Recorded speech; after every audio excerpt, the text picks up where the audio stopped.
მშვიდობისა ძვირფასო ტელემაყურებლებო, დღეს კვირა, დილის 9 საათი და ტრადიციულად დილის ლაივის გუნდი პირდაპირ ეთერში იწყებს თქვენთვის მუშაობას.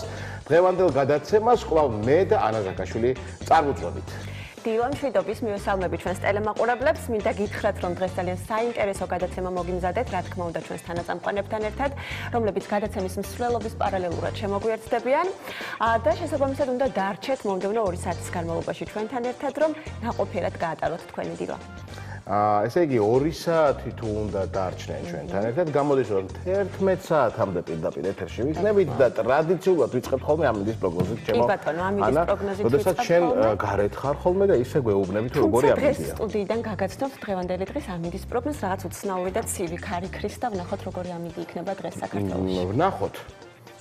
ამინდის პროგნოზის სპონსორია PSP. ჩემი ოჯახის საფთიაკი. გადმოვინაცვლე უკვე პლაზმასთან ვაიმე, უცებ როგორ ესე უცებ გაქრი. რაღაცნაირი მინძასავით. გეტყვით, რომ დღეს დასავლეთ საქართველოში დრო გამოშვებით ღრუბლიანობა მოიმატებს, უმეტეს რაიონში მოსალოდნელი არის ხანმოკლე წვიმა, ელჭექით, ზოგან ძლიერიც. დასავლეთის ქარი იქროლებს 10-15 მეტრწამის სიჩქარით, ჰაერის ტემპერატურა დაბლობში ღამით +8-დან +13 გრადუსამდე მოიმატებს, დღესით +15-+20 გრადუსი იქნება. მთაში კი ღამით ჰაერის ტემპერატურა 5-დან 10 გრადუსამდე მოიმატებს, დღესით +14-19 გრადუსი იქნება. რაც შეეხება აღმოსავლეთ საქართველოს, აქაც დრო გამოშვებით ღრუბლიანობის მომატება არის ნავარაუდები, უმეტეს რაიონში მოსალოდნელი არის ხანმოკლე წვიმა, ელჭექით და ზოგან სეტყვაც არის მოსალოდნელი. დასავლეთის ქარი იქროლებს 10-15 მეტრწამის სიჩქარით, ზოგან ძლიერი 17-22 მეტრწამის სიჩქარით. ჰაერის ტემპერატურა ბარში ღამით +8-დან +13 გრადუსამდე დათბება, დღესით +18-23 გრადუსი იქნება. მთაში კი ღამით ჰაერის ტემპერატურა +5-დან +10 გრადუსამდე მოიმატებს, დღისით +15-+20 გრადუსი იქნება. გადავიდეთ ქალაქებზე, გაგაცნობთ ქალაქების ამინდის პროგნოზს და სოხუმში დღეს 18 გრადუსი არის ნავარაუდები ჰაერის ტემპერატურა და გაწვიმდება წვიმიან ამინდს ვარაუდობენ სოხუმში. გადავინაცვლოთ ახლა უკვე ზუგდიდში, სადაც ასევე წვიმიან ხანმოკლე და წვიმიან ამინდს ხანმოკლე წვიმიან ამინდს ვარაუდობენ უბრალოდ და ჰაერის ტემპერატურა როგორც გითხარით 17 გრადუსამდე დათბება. ფოთშიც ასევე ხანმოკლე წვიმა არის ნავარაუდები. ჰაერის ტემპერატურა აქ 18 გრადუსს მიაღწევს. რაც შეეხება ოზურგეთს, ოზურგეთშიც 17 გრადუსი არის ნავარაუდები. ჰაერის ტემპერატურა და აქაც ხანმოკლე წვიმა არის მოსალოდნელი. გადავინაცვლოთ ქობულეთში, სადაც 16 გრადუსამდე დათბება ჰაერის ტემპერატურა. აქაც რა თქმა უნდა ხანმოკლე წვიმა იქნება ზღვის სანაპირო რეგიონებში, ბათუმში კი ასევე 17 გრადუსი და ასევე ხანმოკლე წვიმა არის ნავარაუდები. გადავინაცვლოთ ახლა ახალციხეში დღეს ჰაერის ტემპერატურა 20 გრადუსამდე დათბება, აქაც ხანმოკლე წვიმას ვარაუდობენ სინოპტიკოსები. რაც შეეხება ქუთაისში დღეს 16 გრადუსი არის მოსალოდნელი და აქაც ხანმოკლე წვიმას ელოდებიან სინოპტიკოსები. რაც შეეხება მესტიაში დღეს ჰაერის ტემპერატურა 14 გრადუსამდე დათბება, აქაც ხანმოკლე წვიმა არის ნავარაუდები, ხოლო ამბროლაურში 16 გრადუსამდე დათბება ჰაერის ტემპერატურა და აქაც გაწვიმდება დღის გარკვეულ მონაკვეთში. რაც შეეხება ცხინვალს, დღეს ცხინვალში 17 გრადუსამდე დათბება ჰაერის ტემპერატურა და ისევე როგორც ყველგან აქაც ხანმოკლე წვიმას ელოდებიან სინოპტიკოსები, გორში კი ჰაერის ტემპერატურა 18 გრადუსს მიაღწევს და აქაც ხანმოკლე წვიმა ნავარაუდები. რაც შეეხება თელავში დღეს 22 გრადუსი იქნება ჰაერის ტემპერატურა, აქაც ხანმოკლე წვიმას ვარაუდობენ სინოპტიკოსები, რუსთავში კი ჰაერის ტემპერატურა 22 გრადუსამდე დათბება და აქაც ხანმოკლე წვიმაა ნავარაუდები. რაც შეეხება ჩვენს დედაქალაქს თბილისში ჰაერის ტემპერატურა 21 გრადუსამდე დათბება და აქაც ხანმოკლე წვიმაა ნავარაუდები. აი ასეთი ამინდი გვაქვს თბილისსა და საქართველოს რეგიონებში და მე ახლა გადმოვალ და გადმოვინაცვლებ შენთან. მობრძადით და თქვენ აუცილებლად დაიმსახურეთ. კი ბატონო. მადლობა. გაისველეთ პირი და ჩვენ აუცილებლად კიდე გადავიდეთ სახალისო ვიდეოები ვნახოთ ჩემო. ანა დილის განწყობა ძალიან უხდება და შესაქმნელათაც საჭიროა კიდეც სახალისო ვიდეოები, რომელიც სკოლაშიც ახლა ვნახავთ.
Reggie, don't eat him.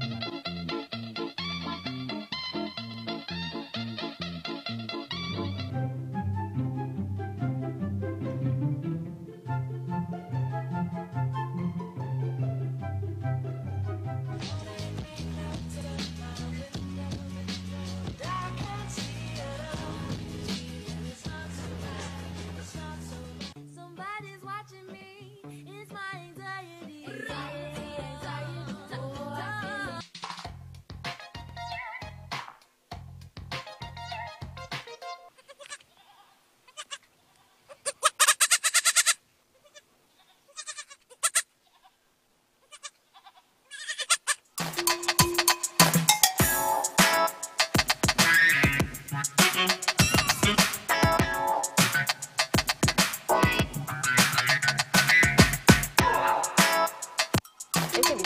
წყობაზე ნამდვილად მოგიყვანა ჩვენმა მე სახალისო გავხალისდი. ვიდეოებმა და იმედი მაქვს ჩვენი ტელემაყურებელიც გახალისდა. და ახლა, ბაჩო, სამედიცინო რუბრიკის დროა ჩვენს ეთერში. შოთა ჯანჯღავაშე მოგვიერთდება, რომელიც ჩვენს გვერდით სტუდიაში თავის სტუმართან ერთად უკვე იმყოფება და თავად გვეტყვის, რა თემა მოგვიმზადა დღეისთვის. თუმცა მანამდე გეტყვით, რომ რუბრიკის წარმდგენი არის იტალიური კოსმეტიკური ბრენდი მესაუდა. რუბრიკის სპონსორია იტალიური დეკორატიული კოსმეტიკის ბრენდი მესაუდა. მესაუდა შენი სილამაზისთვის. მხოლოდ ამერში. დილამშვიდობის შოთა. დილამშვიდობის ბაჩოანა, მოგესალმებით, მივესალმებით ჩვენს მაყურებელს და როგორც ყოველთვის მე ჯანმრთელობას გისურვებ და შემდეგ უკვე წარმატებულ კვირას. დღეს ძალიან საინტერესო თემაზე გვექნება საუბარი, ჩვენ ვაგრძელებთ საუბარს უკვე ქალის ჯანმრთელობასთან დაკავშირებით და დღეს ვისაუბრებთ თუ როგორ უნდა დაიგეგმოს ორსულობა, რა პროცედურები უნდა მოხდეს. როგორ უნდა მოემზადოს წყვილი ორსულობისათვის და ზუსტად ამ თემასთან დაკავშირებით მოვიწვიეთ არაჩვეულებრივ სპეციალისტი გინეკოლოგ ქალბატონი თამთა თოლორტავა. დილამშვიდობის თამთა. დილამშვიდობის, მივესალმებით თქვენს მაყურებელს. დიდი მადლობა მობრძანებისათვის. თამთა, როგორ უნდა მოემზადოს ქალბატონი ორსულობისათვის და საერთოდ თუ აუცილებელია მოემზადოს ორსულობისათვის? იმიტომ რომ ზოგიერთი ამბობს, რომ აი ადრეს როდესაც მედიცინა ესე არ იყო განვითარებული, საერთოდ არ მემზადებოდით, მაგრამ გადასარევად ხდებოდა ორსულობა. არის საჭირო მომზადება? დიახ, მაგალითად ჩეკითხვისთვის დამეთანხმებით, რომ ორსულობა ზოგადად ქალის ცხოვრებაში ერთ-ერთი ძალიან მნიშვნელოვანი და ამავდროულად ძალიან საპასუხისმგებლო ეტაპია ზოგადად წყვილის ცხოვრებაში. შესაბამისად, ძალიან მნიშვნელოვანია მოხდეს ორსულობის დაგეგმვა, ექიმთან კონსულტირებით, შეფასდეს რისკ ფაქტორები, ასევე განვახორციელოთ ჯანსაღი ცხოვრების წესის დანერგვა, სხვადასხვა ფსიქოსოციალური ინტერვენციები, რომელიც შეამცირებს იმ რისკებს, რაც ზოგადად ორსულობასთან შეიძლება იყოს ასოცირებული. დაგეთანხმებით, იყო ესეთი მიდგომა ნამდვილად, რომ თქვათ ორსულობა დაგეგმვის გარეშეც ჩვენივად წარმატებით ხორციელდება, თუმცა დღესდღეობით შეინიშნება ეს დადებითი ტენდენცია, როდესაც წყვილები წინასწარ გეგმავენ, რაც ნამდვილად მისასალმებელია. თუმცა აქვე უნდა ვთქვათ, რომ შემთხვევათა უმრავლესობაში, დაახლოებით 50%-ში, მაინც ორსულობა ხდება დაგეგმვის გარეშე. დიახ. თამთა, აი რომელი არის ყველაზე ისეთი ოპტიმალური ასაკი ორსულობის დადგომისათვის? ზოგადად 35 წლამდე მიიჩნევა, რომ ორსულობისთვის არის იდეალური პერიოდი, როდესაც ქალის რეპროდუქციული შესაძლებლობები არის მაქსიმალური. 35 წელს ზემოთ გარკვეული რისკები იზრდება, თუმცა ეს რა თქმა უნდა არ ნიშნავს, რომ ამ დროს არ არის რეკომენდირებული ორსულობის დაგეგმვა. ორსულობის დაგეგმვა სწორედ ჩვენი მხრიდან ემსახურება ამას, რომ მოხდეს რისკების შეფასება, სადაც პირველ რიგში, როგორც აღვნიშნე, ქალის ასაკს, მისი პარტნიორის ასაკს ენიჭება ძალიან დიდი მნიშვნელობა. ასევე უნდა შეფასდეს ძალიან დეტალურად პაციენტის სამედიცინო ისტორია, ქრონიკული დაავადებების არსებობა, განსაკუთრებით ყურადღებას ვამახვილებთ გუსის ძაღლთა სისტემის დაავადებებზე, ენდოკრინული სისტემის დაავადებებზე, თუ აქვს პაციენტს თქვათ ისეთი რისკები, როგორიც არის შაქრიანი დიაბეტი, სიმსუქნე და ასე შემდეგ. განსაკუთრებული მნიშვნელობა ასევე უნდა მივანიჭოთ მედიკამენტებს, იმ მედიკამენტებს, რასაც მოიხმარს ქალბატონი, ხო? როდესაც ქალი არ მოიხმარს არანაირ ჩასახვის საწინააღმდეგო საშუალებას, ჩვენ ყოველთვის ვეუბნებით, რომ იგი განიხილება როგორც პოტენციური ორსული. ასე შემთხვევაში მისი ყოველი ქმედება უნდა იყოს ისეთი, როგორც პოტენციური ორსულობის შემთხვევაში იქნებოდა. შესაბამისად ნებისმიერი სპეციალისტისთვის ალბათ დამეთანხმებით მნიშვნელოვანია ვკითხოთ ქალს მისი რეპროდუქციული გეგმები, რომ მედიკამენტების შერჩევაც მოხდეს შესაბამისად, ხო? მედიკამენტების გარდა ასევე ძალიან მნიშვნელოვანია ვიტამინების, მინერალები ან სხვადასხვა დანაკვებითი დანამატები, რასაც შეიძლება ქალბატონი მოიხმარდეს. მაგალითისთვის A ვიტამინი, ვიცით რომ არის ტერატოგენული მოქმედების, რაც ნიშნავს, რომ ნაყოფს აქვს უარყოფითი ზემოქმედება. შესაბამისად, თქვათ, აი პაციენტები, რომლებიც მოიხმარენ სხვადასხვა ტიპის დანამატებს, რომელიც შეიცავს A ვიტამინის დიდ დოზას, არ იქნება რეკომენდირებული დაუნიშნოთ ქალს, რომელიც გეგმავს უახლოეს პერიოდში ორსულობას. იგივე მაგალითისთვის შეგვიძლია მოვიყვანოთ ხშირია გოგონები მოიხმარენ აკნეს საწინააღმდეგო გარკვეული ტიპის მედიკამენტებს, რომელიც არანაირად არ შეიძლება ორსულობის დაგეგმვის პერიოდში და რა თქმა უნდა არც ორსულობის განმავლობაში. აქედან გამომდინარე, ესეთი მულტიდისციპლინარული მიდგომა არის ძალიან მნიშვნელოვანი, რომ ყველა სპეციალისტი, ვისთანაც ქალბატონს ექნება, თქვათ, შეხება ყურადღებით იყოს ამ კუთხით. ახლა თან უბრალოდ ეს კითხვა მინდა და მეკითხა, რომ პირველი ვის უნდა მიმართოს ადამიანი, ვინც გეგმავს ორსულობას? დიახ, პირველ ეტაპზე ქალბატონმა უნდა მიმართოს მის მიან-გინეკოლოგს, რომელიც როგორც თქვი ძალიან დეტალურად განიხილავს მის სამედიცინო ისტორიას, ქრონიკული დაავადებების წინა სამი ანამნეზის ჩათვლით, მედიკამენტების განხილვით, სხვადასხვა რისკ ფაქტორების შეფასებით და საჭიროების შემთხვევაში, რა თქმა უნდა, თუ ქალს აქვს გარკვეული დამატებითი რისკები, უნდა მოხდეს ცალკეულ სპეციალისტებთან მისი გადამისამართება. თუმცა საინიციაციოდ, რა თქმა უნდა მიმართოს მიან-გინეკოლოგს, რომელიც წყვილს დაუგეგმავს იმ ძირითად საბაზისო კვლევებს, რაც აუცილებელია ორსულობის დაგეგმვისთვის და მისცემს სწორ რეკომენდაციებს, რომელიც აარიდებს შემდგომში სხვადასხვა ტიპის გართულებებს. დიახ. აი, თამთა თუ არის წყვილი ქორწინებაში და რაღაც პერიოდის განმავლობაში არ დგება ორსულობა, აი, რამდენი ხანი არ არის ხოლმე, თქვა ესე პროფილაქტიკურად ან უკვე ექიმთან ვიზიტი, როდის უნდა დაიგეგმოს, როცა წყვილი უკვე შეუგლებულია და ორსულობა არ დგება. დიახ, ეს ალბათ დამოკიდებული იქნება ქალის ასაკზე. ისევ და ისე ჩვენ ვთქვით, რომ 35 წლამდე ქალის რეპროდუქციული შესაძლებლობები არის პიკში, ესე რომ ვთქვათ, აქედან გამომდინარე, ვთქვათ, თუ საუბრობთ წყვილზე, რომელიც არის 35 წელს ქვემოთ, ასეთ შემთხვევაში ერთწლიანი მცდელობა, რაშიც იგულისხმება აქტიური ჩასახვის საწინააღმდეგო საშუალების გარეშე აქტიური კონტაქტი, თუ არ დგება ორსულობა, ასეთ შემთხვევაში უკვე დროა რომ მიმართონ სპეციალისტს. თუ ჩვენ საუბრობთ 35 წელს ზემოთ ქალბატონზე, ასეთ შემთხვევაში, როგორც ვთქვით, რეპროდუქციული შესაძლებლობები ფიზიოლოგიურად იკლებს, შესაბამისად ეს ინტერვალი მცირდება 6 თვემდე. ასეთ შემთხვევაში, თუ არ დგება ორსულობა 6 თვის განმავლობაში, უმჯობესია რომ მოხდეს ქალის კონსულტირება და წყვილის რეპროდუქციული შესაძლებლობების შეფასება. ისე სტანდარტულად როგორ არის ახლა დღეისათვის მიზეზები ქალს და კაცს შორის პროცენტულად როგორ ნაწილდება დაახლოებით? ზუსტი, ვთქვათ, იგივე ჩვენი ქვეყნის სტატისტიკური მონაცემის, ვთქვათ, დასახელება გამიჭირდება, თუმცა შეგვიძლია აქვე ვთქვათ მაყურებლებისთვის, რომ არის ასევე ესეთი ესეთი ტენდენცია, რომ ხშირ შემთხვევაში რატომღაც მამაკაცის კომპონენტი უფრო ნაკლებად განიხილება და იქ თუ არ დგება ორსულობა, ხშირ შემთხვევაში მხოლოდ ქალბატონები აქტიურობენ ამ კუთხით და აქვე უნდა ვთქვათ, რომ ამ შემთხვევაში ორივე პარტნიორის კვლევები და კონსულტირება არის ძალიან მნიშვნელოვანი. ხშირად არის ხომ ენდოკრინული კუთხე მოუმართავს პაციენტს, რომ ეკითხები, რომ თქვა მეუღლე გამოკვლეული არის, მეუღლე არაა გამოკვლეული ხშირ შემთხვევაში და ხდება ხოლმე, რომ შეიძლება მამაკაცური ხაზითაც იყოს უშვილობის მიზეზი და ქალბატონი აღშვაში არ იყოს ამ შემთხვევაში. ასევე მინდა ჩაიკითხოთ ამთა რა კლინიკური კვლევები ტარდება, როდესაც იგეგმება ორსულობის დაგეგმა რო ხდება, აი რა და რა ანალიზები უნდა ჩაუტარდეს ქალბატონს. მას შემდეგ რაც უკვე ვახსენეთ და მოხდება თქვა ისტორიის განხილვა, ასევე ძალიან მნიშვნელოვანია მავნეჩვევების სწორი თქვა შეფასება, ახსნა, ინფორმირება პაციენტის თუ რამდენად მნიშვნელოვანია უარი თქვას ისეთ მავნეჩვევებზე, როგორიც არის ალკოჰოლი, რადგან ჩვენ არ ვიცით რა არის უსაფრთხოს დოზა ალკოჰოლის ორსულისთვის ან პოტენციური ორსულისთვის, იგივე თამბაქოს მოხმარება და სხვა მავნეჩვევებზე უარის თქმა.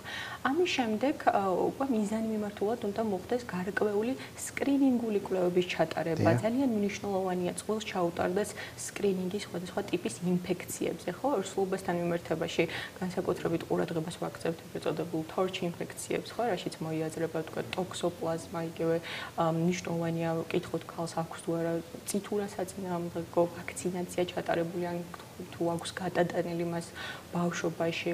იგივე ციტომეგალოვირუსი, ასევე მნიშვნელოვანია ძალიან ჩატარდეს ორივე პარტნიორის სკრინინგი სქესობრივი გზით გადამდებ ინფექციებზე, რადგან ხშირ შემთხვევაში ეს ინფექციები სრულიად უსიმპტომოდ მიმდინარეობს და აქედან გამომდინარე შეიძლება ორივე პარტნიორი იყოს მისი ჩუმი მატარებელი და თქვენ მკითხეთ უშვილობასთან მიმართებაში წინა შეკითხვა და შეგვიძლია ვთქვათ რომ სწორედ არანამკურნალები სქესობრივი გზით გადამდები ინფექციები როგორიც არის მაგალითად ქლამიდია არის ძალიან ხშირი მიზეზი იმისა რომ არ დგება ორსულობა.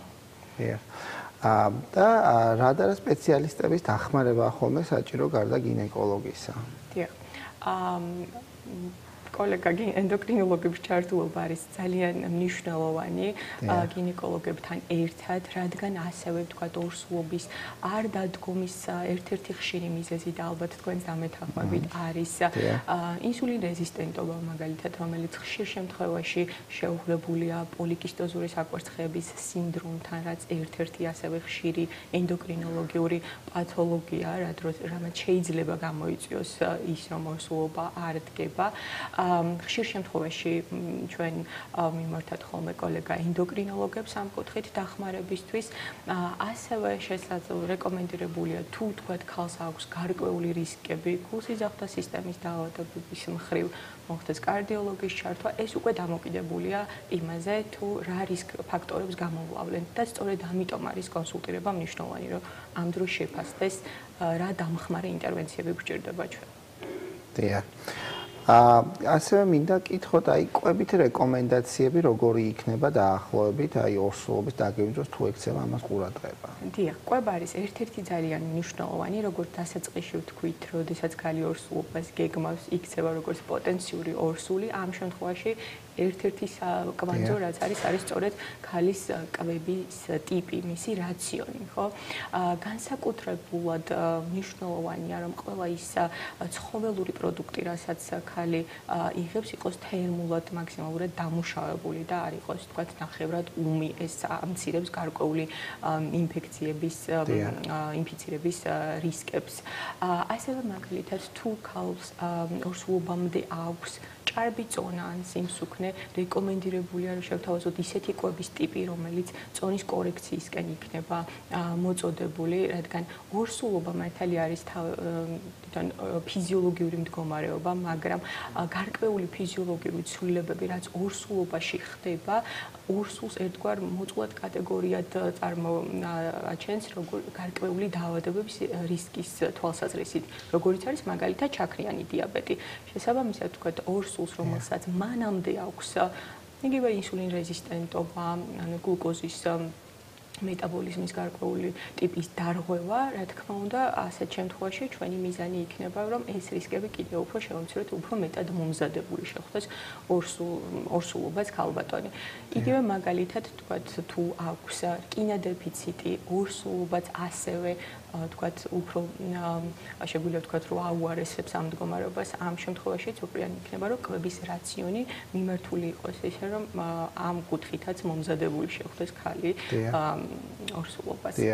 აი თამთა როგორ ყველაფერმა კარგად ჩაიარა და აგვეგვენთ ეს ყველაფერი და დადგა ორსულობა. აი როგორ მოხდება ორსულობის დადასტურება და ადრეულ გესტაციურ ვადაზე როდის უნდა მიმართოთ გინეკოლოგს? კი ბატონო, როგორც წესი, პირველი ნიშანი სავარაუდო ორსულობის არის, როდესაც ხდება მენსტრუალური ციკლის გადაცდენა. ასეთ შემთხვევაში ჩვენ უნდა ურჩიოთ ყველა ქალს, რომელიც არის სქესობრივად აქტიური, რომ პირველ რიგში რაც უნდა გააკეთოს, ეს არის ორსულობის ტესტი, რომელიც მარტივად შეუძლია თავად საშინაო შარდის ტესტით შეამოწმოს. კიდევ უფრო მეტად სანდო არის სისხლში ორსულობის ჰორმონის განსაზღვრა, რომელსაც ქვია ქორიონალური გონადოტროპინი, საინიციაციოდ ეს ახდენს კომპლემენტ დადასტურებას ორსულობის. შემდეგი ეტაპი არის უკვე ულტრაბგერითი კვლევა, ადრეული გესტაციის ვადაზე ულტრაბგერითი კვლევის ჩატარების მთავარი მიზანი რა არის? ერთი ის რომ მოხდეს დადასტურება, რომ ორსულობა ნამდვილად საშუალოსნოს ღრუში მიმდინარეობს და გამოირიცხოს გარე ორსულობის ალბათობა, საშუალოსნოს გარე ორსულობის ალბათობა და დადგინდეს ორსულობა არის ერთნაყოფიანი თუ მრავალნაყოფიანი. სხვა მიზანი ადრეულ გესტაციის ვადაზე ულტრაბგერის ხშირ შემთხვევაში გოგონები ვერ იქმნენ და უნდათ რომ ეგრევე პირველივე ეტაპზე მოხდეს ეხოსკოპიურად თუ თქვათ გულის MRI-ის ხშირად ნერვიულობენ ხოლმე აქედან გამომდინარე უნდა ავუხსნათ ხო რა მოლოდინი აქვს ძალიან ადრეულ გესტაციის ვადაზე ულტრაბგერას და რა ღირებულება გააჩნია რატომ ვაკეთებთ ხო რადგან სწორედ ასევე უნდა ვთქვათ რომ ორსულობას ჩვენ ყოფთ ტრიმესტრებად ხო პირველი ტრიმესტრი არის განსაკუთრებულად მნიშვნელოვანი რადგან ნაყოფის ორგანოგენეზი, ნერვული მილის ფორმირება სწორედ ამ პერიოდში ხდება და ამით აიხსნება ასევე რამდენად მნიშვნელოვანია წინასწარ მოემზადოს ქალი ამ ყველაფრისთვის. რადგან როგორც ხშირ შემთხვევაში, როდესაც ქალი არ გეგმავს ორსულობას, ორსულობის დიაგნოსტირება ხდება თქვათ 8 კვირის გესტაციის ვადაზე ან ზოგჯერ უფრო უფრო თქვათ შორს ასულ სტადიაზე როგორც გულისხმობ 10-12 კვირის ვადაზე, როდესაც უკვე ფაქტიურად ეს მნიშვნელოვანი ეტაპი გავლილი აქვს ქალს. აქედან გამომდინარე ის რისკები რაც ვახსენეთ, შესაბამისად უფრო მეტი ექნება ვიდრე იმ ქალს, ვინც ამ ეტაპს უფრო მომზადებული შეხვდება, ხო? კი ბატონო. აი ანას კითხვა დიახ ანა გისმენთ? დიახ შოთა, ჩვენი სტუმარი საუბრობდა იმაზე, რომ აკნეს საწინააღმდეგო პრეპარატების გამოყენება დაუშვებელი არის ორსულობის დაგეგმვის დროს, ხო? ამ ბოლო პერიოდში ძალიან ხშირად მხდება ხოლმე ვიდეოები სოციალურ ქსელში, სადაც აქტიურად საუბრობენ ამაზე და ამბობენ, რომ გარკვეული პათოლოგიებით იბადებიან ბავშვები ასეთ დროს. რომ არ შევაშინოთ ჩვენი ტელემაყურებელი ვუთხრათ, ამ პრეპარატის ბოლო გამოყენებიდან როდის შეიძლება უკვე ორსულობის დაგეგმვა და რამდენად საშიშია მართლაც სამ მედიკამენტების გამოყენება ორსულობის დაგეგმვის დროს. მადლობა ანა. დიახ, დავეთანხმები, რომ ნამდვილად ხშირად ხდება ამ მედიკამენტის გამოყენება, ამიტომ აქვე დავაზუსტოთ, რომ რა თქმა უნდა, ამ მედიკამენტს აქვს თავისი ბენეფიტები, ძალიან ეფექტურია, იმ დანიშნულებით, რა დანიშნულებითაც მას ნიშნავენ ხოლმე, უბრალოდ მნიშვნელოვანია, რომ ქალი ინფორმირებული იყოს, რომ ამ ეტაპზე სანამ თქვათ ის მოიხმარს ამ ჯგუფის მედიკამენტებს მოხდეს ჩასახვის საწინააღმდეგო სხვადასხვა მეთოდის გამოყენება, რათა შემომციროთ ორსულობის დადგომის რისკები.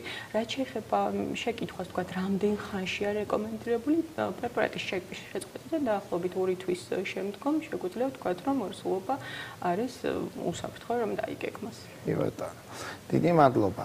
თამთა ასევე მინდა აი პირველი ტრიმესტრი ახსენე განსაკუთრებული არისო და აი აღრიცხვაზე როდის უნდა დადგეს ორსული, თუ მას ზოგადად არაფერი არ აწუხებს და ჯანმრთელი ადამიანი არის. აღრიცხვაზე დადგომა ხდება, როდესაც თქვენ ულტრაბგერით უკვე ჩვენ ვნახულობთ, რომ ეს არის პროგრესირებადი ორსულობა, როგორც თქვით, სანაყოფე პარკი არის საშუალოსნოს ღრუში, გულისცემის რეპროდუქციაც მოხდა, ასეთ შემთხვევაში უკვე ჩვენ ვამისამართებთ, ან ხალი აკვავს ანტენატალური მეთვალყურეობის პროგრამაში, რომელიც ითვალისწინებს პერიოდულ ვიზიტებს, რაც მოიცავს სხვადასხვა ტიპის კვლევას. აქვე უნდა ვთქვათ, რომ ყველა ქალისთვის, რომელიც გეგმავს ორსულობას, აუცილებელია ფოლიუმის მჟავის გამოყენება, რომლის მიღება ორსულობის დადასტურების შემთხვევაში უნდა გაგრძელდეს 12 კვირის ჩათვლით, რადგან როგორც ვახსენეთ, ნერვული მილის განვითარება სწორედ ამ ეტაპზე ხდება და ფოლიუმის მჟავის მიღების რეკომენდაცია სწორედ ამას ემსახურება, რომ მოხდეს ნერვული მილის განვითარების დეფექტების რისკების შემცირება. დიახ. დიდი მადლობა მინდა გითხრათ ამთა ესეთი ამომწურავი ინფორმაციისათვის. იმედია კიდევ გვეწევით და უკვე ორსულობასთან დაკავშირებით ვისაუბრებთ. და მინდა შეგახსენოთ, რომ ჩვენი სტუმარი იყო გინეკოლოგი თამთა თოლორდავა, რომელიც საუბრობდა ორსულობის დაგეგმვასთან დაკავშირებით. რა თქმა უნდა, ჯობია, რადგან რჩევებს გვაძლევს ექიმები, ჯობია რომ წინასწარ დავგეგმოთ ორსულობა, რათა თავიდან იქნეს აცილებული ის გართულებები, რომელიც შეიძლება ორსულობის პერიოდში განვითარდეს. ან შეიძლება არ დადგეს ორსულობა რაღაც გარკვეული მიზეზებიდან გამომდინარე. მიმართოთ სპეციალისტს დროულად და ვიყოთ ჯანმრთელები. მე ერთი კვირით დაგემშვიდობებით და შემდეგ კვირას კიდევ საინტერესო თემით დაგიბრუნდებით. ძალიან დიდი მადლობა შეთა, მადლობა შენ სტუმარს, როგორც ყოველთვის ძალიან აქტუალური და საჭირო რჩევების მოცემისთვის. მომავალ კვირამდე დაგემშვიდობებით ჩვენს წარმატებულ კვირა დღეს გისურვებ. რეკლამაზე უნდა გავიდეთ. გავიდეთ. ჩემო ანა და რეკლამის მერე საინტერესო თემებით და საინტერესო ამბებით დაგიბრუნდებით, ასე რომ რეკლამა ძალიან მალე გაივლის, არ გადაართოთ დაგველოდეთ.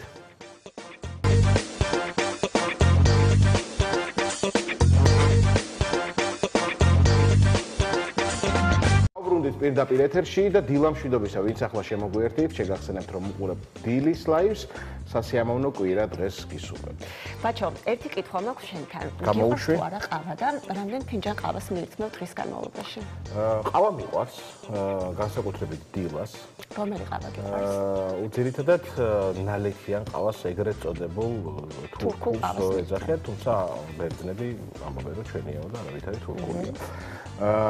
და ძირითადად მაგ ყავას ნალექიანს მივირთმევ ხოლმე და დღის განმავლობაში რამდენ ფინჯანს მივირთმევ? ალბათ მაქსიმუმ 3 გააჩნია.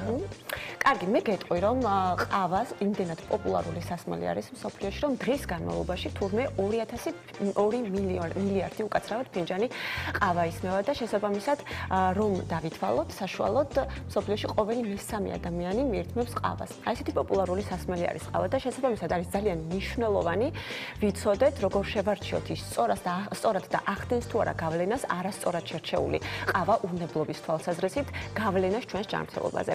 დღევანდელ გადაცემაში, ჩემს რუბრიკაში, სარჩევში გასწავლით, როგორ შეარჩიოთ სწორად ყავა და არა მხოლოდ გემრიელი იყოს ეს თქვენი ფინჯანი ყავა, რომელსაც მიირთმევთ, არამედ იყოს ჯანსაღით და სასარგებლოც, თუ შეიძლება ასე ითქვას, თქვენი ორგანიზმისთვის. სწორედ ამიტომ დღეს გადაცემაში სტუმრად მოვიყვანეთ სურსათის უნებლობის სპეციალისტი ქალბატონი ეკა გიგაური, რომელიც ახლა სტუდიაში შემოგვიერთდება. მოგესალმებით ქალბატონო ეკა. ძალიან დიდი მადლობა რომ ხართ ჩვენთან ერთად. მე თქვენთან გადმოვინაცვლებ და დავიწყოთ საუბარი ყავაზე. ყავის ფალსიფიცირება თურმე ძალიან მარტივად შესაძლებელი ყოფილა და ყველაზე მარტივი გზა ფალსიფიკაციისთვის, როგორც მე ვიცი, არის ის, რომ აი დაფქულ ყავას მაგალითად ურევენ სხვადასხვა ბურღულეულის ფხვნილს და ამგვარად ხდება მისი ფალსიფიცირება. კიდევ რა ფალსიფიცირების, ესე ვთქვათ, ხერხები არსებობს და ეს ხერხები თუ ახდენს ჩვენს ჯანმრთელობაზე გავლენას, ანუ არის თუ არა ყავა ცუდი ხარისხის ჩვენ ჯანმრთელობისთვის საზიანი. მოგესალმებით, მადლობა მოწვევისთვის. ჩვენ უნდა ვილაპარაკოთ ხარისხზე და უნებლობაზე. ის რომ თქვათ ყავაში არის შერეული სხვადასხვა, ასე ვთქვათ, მარცვლოვანი კულტურების დაფქვილი ნაწილები, ეს შესაძლოა ჩვენ ჯანმრთელობაზე გავლენას ცუდს არ მოახდენს, იმიტომ ის მარცვლოვანი კულტურა, მაგრამ ეს ეტიკეტირების კუთხით არის დარღვევა. ჩვენ თუ ეტიკეტზე გვიწერია, რომ ეს არის ყავა, მას შეუძლებლად უნდა იყოს 100% ნატურალური ყავა დაფქული და ის მინარევები რა თქმა უნდა არ არის სასურველი რომ იყოს. თუმცა კიდევ ერთხელ ვუძახი ეს რა თქმა უნდა ჩვენ ჯანმრთელობაზე ზეგავლენას არ მოახდენს.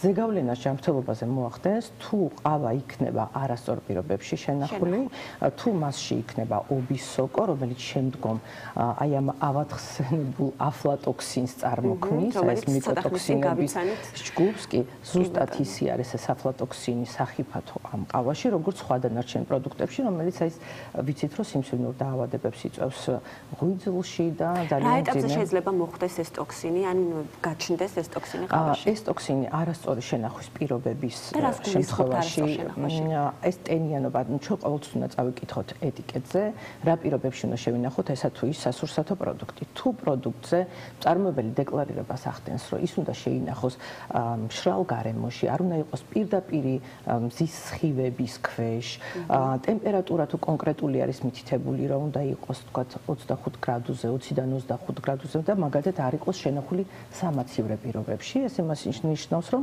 ჩვენ უნდა დავემორჩილოთ მწარმოებელს და შევინახოთ ზუსტად იგივე პირობებში, თუნდაც ეს იყოს ყავა, იმიტომ რომ ჩვეულებრივი სასურსათო პროდუქტია, რომელიც ფუჭდება აბსოლუტურად ჩვეულებრივად. გათვალისწინებული უნდა იყოს ის, მაგალითად დასავლეთში თვითონ ჰაერის მაღალი ტენიანობა, უნდა ვიცოდეთ, რომ იქ შენახული პროდუქტი აუცილებლად უნდა იყოს კარგად დახურულ, ჰერმეტულად დახურულ, თუნდაც მინის ჭურჭელში, ან კარგად მოხუპულ რაღაც. ძალიან ხშირად, ალბათ დიდი მნიშვნელობა აქვს შეძენის წერტილსაც, იმიტომ რომ ძალიან ხშირად იყიდება ხოლმე არა ჰერმეტულად დახურულ ჭურჭელში ყავა, არამედ ქაღალდში, ხო და ასე ესე ვთქვათ შებუთული ყავა შევისას, რა თქმა უნდა, უნდა ვნახოთ, რომ ეს უნდა იყოს სასურველია, რომ იყოს ვაკუუმ შეფუთვა, რომელსაც აქვს თავისი კარგი ხუფი და კარგად იხუფება. ქაღალდის შეფუთვაში უმჯობესია, რომ თუ ასაწვან ყავას ყიდულობთ, კარგი იქნება, რომ იყოს პირდაპირ ჩვენ თვალწინ დაბქული ყავა. მაგ შემთხვევაში ჩვენ გვეცოდინება, რომ რომელი ყავა უნდა შევარევინოთ ამ ჩვენ ასე ვთქვათ, ჩვენ თვალწინ დაბქულ ყავაში და მეტად უფრო სანდობა იქნება მაღალი. თანამავდროულად ტენიანობაც, როგორც თქვით, არ იქნება უკვე მომატებული და გვეცოდინება, რომ ჯანსაღ და უვნებელ ყავას მივიღებთ. ერთი კითხვა მაქვს, თუ შეიძლება ბოდიში. ანუ ვაკუუმში შენახული ყავა მარცვლის შემთხვევაშიც ასე უნდა იყოს და დაბქული შემთხვევაში თუ დაბქული მარცვალი უფრო მარცვალს ტენიანობა შეიძლება რომ კონდეს უფრო მაღალია, როდესაც მარცვლის მწარმოებლებზე ვსაუბრობთ, აი წარმოებელზე ამის ხო? მან ჩვენ ვიცით რომ შეიძლება შედარებით უფრო მაღალი ტენიანობა კონდეს თვითონ მარცვალს, ვიდრე უკვე დაბქულ ყავას.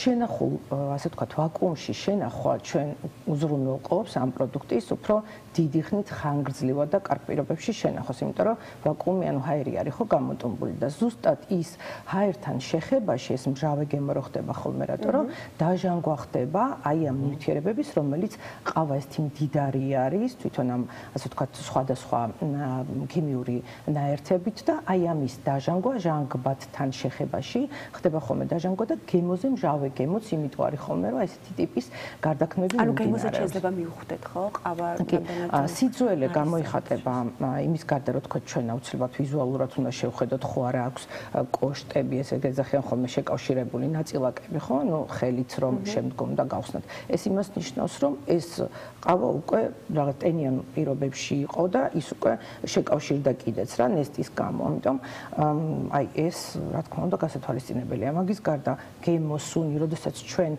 ცხელ წყალში, ხომ შემთხვევაში ცივი წყლის ტესტი გვაქვს, მაგრამ ცხელ წყალში, როდესაც ჩვენ ყავას, ასე ვთქვათ, ვადუხებთ, არომატი უნდა მოდიოდეს ყავის სუფთა და არა მჟავე. თუმცა ეს მჟავე სუნი და არომატი არ უნდა შეგვიშალოს თვითონ ბუნებრივ მჟავიანობაში, რომელიც არის ყავაში ნატურალურად. რა ძალიან მდიდარი პროდუქტია, სასარგებლო პროდუქტია, შეიცავს კოფეინს, შეიცავს მჟავებს, ეთერზეთებს და აი ხო ჩვენ თუ ამ ტესტს გავაკეთებთ, რომელიც ყავასთან დაკავშირებით გავაკეთოთ და უთხრათ მაყურებელს რა ტესტია ეს. ესე იგი ჩვენ ვთქვით რომ ფალსიფიკაციის ერთ-ერთი ყველაზე გავრცელებული მეთოდი არის ის რომ მასურებენ გარკვეულ ეს არის მეცნიერული კვლევა, ეს არის სახლის პირობებში მინარევებს ურევენ და თუ კი ლაბორატორიულად არ და სახლის პირობებში გვინდა ყავის ხარისხი შევამოწმოთ, ყავა უნდა ჩავყაროთ. გავაკეთოთ. აბა პირველ რიგში უნდა შევხედოთ, ანუ როგორია ეს ყავა. რა შედეგი უნდა მივიღოთ ვთქვათ, აბა ესეთი წინასწარ. პირველ რიგში უნდა ვნახოთ რომ როგორია ეს ყავა, უნდა იყოს ერთგვაროვანი ფერის, ანუ ერთ და იგივე ფერის უნდა იყოს.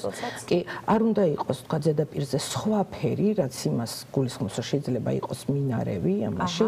თუ თქვა ამაზე ხანგრძლივად სახში შენახვის დროს თუ გამოჩნდა რომ ზევიდან სოკოც არის რაღაც მოდებული არის ობისოკოსავით, რა თქმა უნდა, არ გამოვიყენოთ ეს ტიყავა, იმიტომ რომ კიდევ ერთხელ შეგახსენებთ, რომ ეს არის მიკოტოქსინების ჯგუფი, ეს აფლატოქსინი, რომელიც ძალიან მძიმე შედეგებს იწვევს და ამის დალევა საერთოდ არ შეიძლება, როდესაც დაავადებულია რა. როდესაც ჩვენ ამას ესე დავათვალიერებთ, მე შეგვიძლია რომ ხელითაც ერთგვაროვანი და ხრაშუნა უნდა იყოს, ანუ სხვადასხვა ნაწილაკებად არ უნდა იშლებოდეს. ეს ესეთ ორივე სახეობაზე არის ყავის ეს იგივე პრინციპი ორივე სახეობაზე. არა, გულისხმობ არაბიკაზე და რობუსტაზე. ერთნაირი პირობებით კი, მან კიდე ხარის მნიშვნელოვანია, როგორი ტიპის დაბქვა მოგწონს ჩვენ ეს არის თხლა დაბქული თუ მსხვილად დაბქული. შემდგომ, როდესაც ჩვენ ორგანოლეპტიკურად შევიგრძნობთ, რომ ხო არა აქვს თქვათ გარეშე სუნები და დამჟავებული სუნი, რომელიც თქვათ გაფუჭებულს მიანიშნებს, მე შემდგომ უნდა ჩავყაროთ ეს, ასე თქვათ, მოვათავსოთ ზედაპირზე და დავალოდოთ, ანუ თუ აქვს ამას ახლა თუ სწრაფად დაიწყო ჩამოლეკვა. ამ ყავამ დაიწყო წყალში გახსნა და მისი, ესე ვთქვათ, ნაწილაკები ჩამოდის ზედაპირზე. რისი ნიშანი არის ეს? სწრაფად არ უნდა ჩამოდიოდეს, თუ ამ ყავაში არის მინარევე სწრაფად შეიბურა. ძალიან სწრაფად შეიბურა და ჩამოვიდა. თუ არის იგივე წიფწის, მარცვლის, დაბქული ნაწილაკები და სხვადასხვა მარცვლოვანი კულტურების, ვარდკაჭკაჭას, ძირი და ასე შემდეგ ძალიან ბევრი რამე შეიძლება გაკეთდეს. მაშინ ხსნადობა ამ პროდუქტებს თავის ბიოლოგიურად აქვს უფრო მაღალი წყალში და ამ ყავას, რადგანაც თვითონ ყავა არის, როგორც გითხარით, ეთერზეთოვანი კულტურა, ხო? წესით ასე მალე არ უნდა ნიტროზეთი ხო, ზედაპირზე ჩერდება ხომ? ანუ გამოდის რომ ეს ყავა არის არასწორად შერჩეული, ხო? იმიტომ რომ კიდევ ერთხელ განვიმარტოთ მაყურებელს, ეს მარტივი ტესტი შეუძლიათ ჩაატარონ სახლში, თუ კი უკვე დაბქული ყავა აქვთ შეძენილი, ჩაყარონ სივწყალში და თუ ყავის ნაწილაკებმა დაიწყო წამოსვლა ზედაპირისკენ სწრაფად და თან ხო შეიფერა, რა თქმა უნდა, ეს არის ნიშანი იმის, სავარაუდოდ, რომ ეს არ არის ნამდვილი ყავა, ანუ 100%-იანი იმისთვის იყენებენ აი ამ ვარდკაჭკაჭას, ფხვნილს თუ ასე შემდეგ. იცით რა, გასაბევრებლად პროდუქტი. უბრალოდ ფალსიფიკაციისთვის ეგ ეწოდებული, რომ ყავა ნაკლები იყოს და ღირებულება ყავის უფრო მეტია და ამიტომ ესეც აკეთებენ ხოლმე. ყველაზე მნიშვნელოვანი ახლა აქ არის ის, რომ ეს, რა თქმა უნდა, კარგია თუ დასაბქვა ესეთ ყავას ჩვენ ყიდულობთ და გვიყვარს ეს სურნელოვანი ყავა, წავიდეთ და ვიყიდეთ სპეციალურ ადგილას, სადაც ვქვავენ. თუ ჩვენ ამ მარცვალსაც, ყავის მარცვალსაც გავტეხავთ და დავაკვირდებით, ხარისხიანი თუ კი მაგალითად მარცვალს ყიდულობთ და სახლში გვინდა რომ დავქვა, ის გადატეხვისას, ანუ შეგვიძლია დანითაც გავყოთ, შიდა ნაწილი ამ ყავის, ანუ მარცვლის არ უნდა იყოს რბილი, უნდა იყოს ერთი და იგივე, ასე ვთქვათ, ერთნაირად გამომშრალი, იმიტომ რომ ის შიდა ნაწილი, როდესაც არის ხოლმე სველი, имас გულისხმობს, რომ ზოგჯერ მწარმოებელი რეცხავს ხოლმე ამ ყავის მარცვალს და კიდევ ერთხელ თავიდან ხალავს და ნუ შესაბამისად ესეც არ არის, რა თქმა უნდა, სასურველი. თვითონ ეს არაბიკა და რაბუსტა არის ძირითადი, ასე ვთქვათ, კულტურები არის ყავის, ორი ძირითადი, რომელიც ცნობილია მსოფლიოში.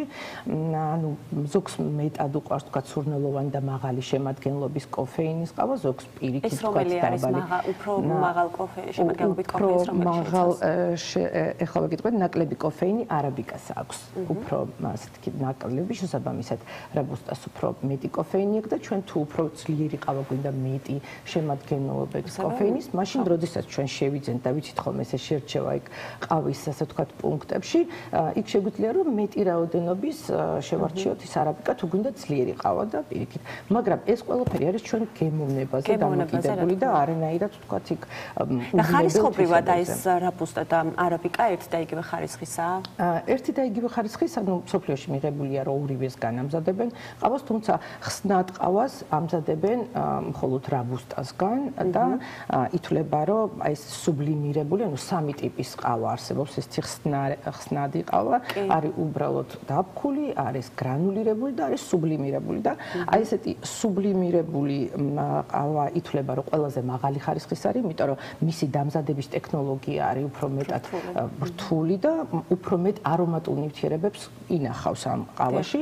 ისეთი საინტერესო ტექნოლოგია აქვს, სხვათა შორის ამ ყავის კონცენტრატს აკეთებენ თავდაპირველად, ხარშავენ და იმ კონცენტრატს აკეთებენ ყავის, შემდგომ მას სწრაფად ყინავენ შოკური გაყინვით და მერე უკვე ისე სწრაფად აცივებენ, ანუ აშრობენ, რომ აი ეს ფაზა, წყლის ფაზა გალღობის შემდეგ აღარ არის და პირდაპირ გადადის სუბლიმაციაში და ეს არის ეს სუბლიმირებული ყავა, ეს ვიზუალურად უნდა ვიცნოთ ჩვენ რომელი არის სუბლიმირებული თუ ეტიკეტზე აწერია. უფრო მეტად ეტიკეტზე, ანუ მწარმოებელი გვაძლევს ამის დეკლარირებას ეტიკეტზე და ჩვენ ვიცით, რომ ეს სუბლიმირებულია. ესეთი ყავა, რა თქმა უნდა, ვერ შეედრება ესეთ არომატულ დაფქულს, რომელიც ბაჩოს უყავს ისეთ ყავას, თუმცა მე მიყვარს ყავა, იმიტომ რომ ძალიან დაკავებული ვარ, სწრაფად კეთდება და იმის დრო არ მაქვს და ამიტომ ეს სუბლიმირებული ყავა ყველაზე მეტად ინარჩუნებს იმ არომატს, რომელიც ჩვენ გვჭირდება, რომ ყავის მირთმების დროს გრძელდება კოფეინის ზემოქმედება ყავის ერთი ფინჯანი ყავის დალევის შემდეგ. იცით, ესეც ინდივიდუალურია. ზოგი იძახის, რომ მე ძილის წინ ვერ მივირთმევ ყავას. მე დღეში ძალიან ბევრ ყავას მივირთმევ და ძილის წინ შემიძლია 12 საათზეც დავლიო და ეს არაჩვეულებრივად ვიძინებ ამის შემდეგ. თუმცა აი მეგობრები მყავს, ვინც იძახის, რომ მე 6 საათის შემდეგ ანუ ეს ინდივიდუალურია. იმიტომ რომ ხო ძალიან ინდივიდუალური დამოკიდებულება. თუმცა კოფეინი ჩვენ ასე ვთქვათ, გვაძლევს სტიმულს, მეტ ენერგიას და მე ძალიან მშველის ხოლმე ჩემი ასე ვთქვათ, ძიმე სამუშაო ასე ვთქვათ პირობების დროს. ეს ეგრეთ წოდებულ თურქულ ნალექიან ყავაზე მივხვდით, როგორ უნდა შევაფასოთ მისი ხარისხი. თუ შეგვიძლია რაიმე ვასწავლოთ ჩვენს ტელემაყურებელს მეორე გრანულებიანი ხსნადი ყავის შემთხვევაში? ხსნადი ყავის შემთხვევაში მხოლოდ შეგვიძლია ის, რომ ცხელ წყალში გახსნის დროს, როდესაც ეს არომატული ნივთიერებები, რომელიც ბუნებრივად ამ ყავაში არის, ის უფრო მეტად, ასე ვთქვათ, წარმოიჩენს თავს და მოაქვს, ასე ვთქვათ, არომატები და შესაძლოა, რომ ჩვენ აი ამ, ასე ვთქვათ, დარევის დროს, ცხელ წყალში გახსნის დროს, რაც უფრო მეტი არომატი ამოვიდა, ნუ შესაბამისად უფრო კარგია ეს ყავი, მაგრამ შენახული ყავა სახში შეგიძლიათ დღესაც დაათვალიეროთ, თუ ის არ გაქვთ, აი იყიდეთ ყავა და გადმოიტანეთ რაღაც ჭურჭელში. თუ ის კარგად ჰერმეტულად დახურული არ გაქვთ, აუცილებლად დაკარგავს თავის არომატს. ის მავნეთვისებებით ამ შემთხვევაში არ გამოირჩევა და არაფერი ჩვენ მისგან ცუდი არ დაგვემართება, მაგრამ ის არ იქნება არომატული და ის ეფექტი, რაც ჩვენ გვინდა მივიღოთ ყავისგან, რა ეს არომატული პროდუქტი მივირთვათ, არ იქნება და აუცილებლად დავაკვირდეთ იმ შემთხვევაში, თუ ხანგრძლივად ვინახავთ ყავს და კიდევ ერთხელ ვიძახი, ისეთ რეგიონებში, სადაც მაღალი ტენიანობაა, დავაკვირდეთ, რომ ხომ არ არის მასში უკვე განვითარებული ობისოკო, რაც თვალით შესამჩნევია, ობს ხო ჩვენ ვამჩნევთ და ვიცოდეთ, რომ აფლატოქსინი სახიფათოა. უკაცრავად წყალი, აი თქვენ თქვით, რომ ცხელი წყალს უფრო მალე მოსამზადებელია სუბლიმირებული, ხო? რამდენ გრადუსზე უნდა იყოს? უნდა იყოს თუ არა ახალი ადუღებული და სხვათა შორის რეკომენდაციას იძლევიან, ასე ვთქვათ, კულინარებიც და მეცნიერებზე რა გითხრათ ახლა არაფერი, ისეთი უბრალოდ ესე გვეუბნებიან, რომ არ უნდა იყოს ძალიან ადუღებული, აი 100 გრადუსიანი არ უნდა იყოს ეს წყალი და უნდა იყოს გაგრილებული 70 გრადუსზე მაინც, რომ ვთქვათ არ დაიხუროს მთლიანად ეს ვთქვათ ყველა არომატი, რომელიც შეიძლება ამ დროს გამოიყოს და გვირჩევენ ხოლმე, რომ იყოს უფრო შედარებით დაბალ ტემპერატურას და არა ესეთი პირდაპირ ჩაიდან ჩამოსხმული. ყურადღება მინდა იმაზე გავამახვილო, რომ შესაძლოა თქვენი შემდეგი გადაცემის თემა ჩაი იყოს და ჩაიშიც აფლატოქსინი სახიფათოა და შენახვის დროს სახლში აუცილებლად გავითვალისწინოთ ტემპერატურა და ტენიანობა. მზის სხივებზე, სადღაც აერღუმელთან, აი სადაც ცხელია, იქ არ დავდგათ ესეთი პროდუქტების შესანახად. დიახ, ასეთი რამს მენია, რომ აი ეს ერთჯერად პაკეტებს რომ ვეძახით, ჩაის ერთჯერად პაკეტებს, ასეთი ფორმით ჩაის შეძენა მაინც და მაინც არ არის რეკომენდებული და ყოველთვის ჯობს, რომ დასაყენებელი ჩაი მომზადოთ და დასაყენებელი ჩაი ფასითაც რო განვასხვაოთ, რა თქმა უნდა, ხა დასაყენებელი ჩაი ყოველთვის უფრო ძვირია. ჩვენ ხედავთ ამ ფურცელს, ანუ დუყებს რო ეძახიან, ასე ვთქვათ, ჩაის, ასე ვთქვათ, რაც უფრო განიერი ფოთოლიემით უფრო ითვლება, რომ კარგია, თუმცა ჯირსია იქაც დამოკიდებული და ვისაც კარგი, ასე ვთქვათ, არომატული ჩაი უყვარს, რა თქმა უნდა იყიდოს თვითონ არაპაკეტირებული, არამედ დასაყენებელი ჩაი და იმასაც თავის წესები აქვს დაყენების, რომელიც მეტად არომატულს ხდის ამ ჩაის, იმიტომ რომ უნდა იყოს შეფუთული, უნდა იყოს თავდახურული და ესე სწრაფად ჩვენ რო გვიჩქარება რომ ვაკეთებთ ხოლმე, რა თქმა უნდა, არ უნდა იყოს გემრიელი. კიდევ ერთხელ მინდა შეგეკითხოთ, აი ყავის შეძენის წერტილზე რამდენად მნიშვნელოვანი არის, იმიტომ რომ ძალიან ხშირად ქუჩაში იყიდება ხოლმე ყავა მზის სხივების ზემოქმედების ქვეშ ნამყოფი მთელი დღის განმავლობაში და რატომ არის განსაკუთრებით მნიშვნელოვანი ამას მივაქციოთ ყურადღება შეძენის წერტილს მივაქციოთ ყურადღება. მე მინდა ვთქვა, რომ აი ამ ჩვენთან საქართველოში ეს ხასპის დანერგვა გახდა სავალდებულო ყველა სასურსათო კომპანიისთვის. ეს არის საფრთხის ანალიზი და კრიტიკული საკონტროლო წერტილების სისტემა. მათ შორის უბრალოდ ყავის მაღაზიაში, სადაც შეფუთული ყავა და არაა საწონი, აი უბრალოდ როდეოს ყავა, იქაც კი სავალდებულოა ეს ხასპის დანერგვა. ეს იმას ნიშნავს, რომ იქ სადაც ჩვენ ვყიდულობთ რამე სასურსათო პროდუქტს და სასურსათო პროდუქტი არის წყალი და საღიჭი რეზინიც, ანუ ყველაფერი, ხო, მათ შორის ყავაც, ხო. ჩვენ უნდა ვიცოდეთ, რომ მაღალი რისკის არის ეს თუ დაბალი რისკის, ის უნდა ინახებოდეს ეს სურსათი ჰიგიენურად სწორ პირობებში, სწორ ტემპერატურულ პირობებში, არ უნდა ვიყიდოთ, არ უნდა გქონდეს პრეტენზია, რომ ჩვენ ვიყიდით კარგ, უვნებელ, ხარისხიან პროდუქტს, ჩვენ თუ გადავწყვეტთ, რომ ვიყიდოთ რამე ქუჩაში ღია ცის ქვეშ, სადაც მტვერია, სადაც დაფრინავს სხვადასხვა, ასე ვთქვათ, ნაწილაკი, ხო? ჩვენ თუ პრეტენზია გვაქვს კარგ პროდუქტზე, მაშინ უნდა შევიდეთ სუფთად, ჰიგიენურად, სწორად ორგანიზებულ, ასე ვთქვათ, სავაჭრო ობიექტზე, სადაც კონდიცირების სისტემაც არის და ზაფხულში არავითარ შემთხვევაში არ ვიყიდოთ ისეთი, ასე ვთქვათ, სურსათი, რომელიც არ ინახება შესაბამის პირობებში.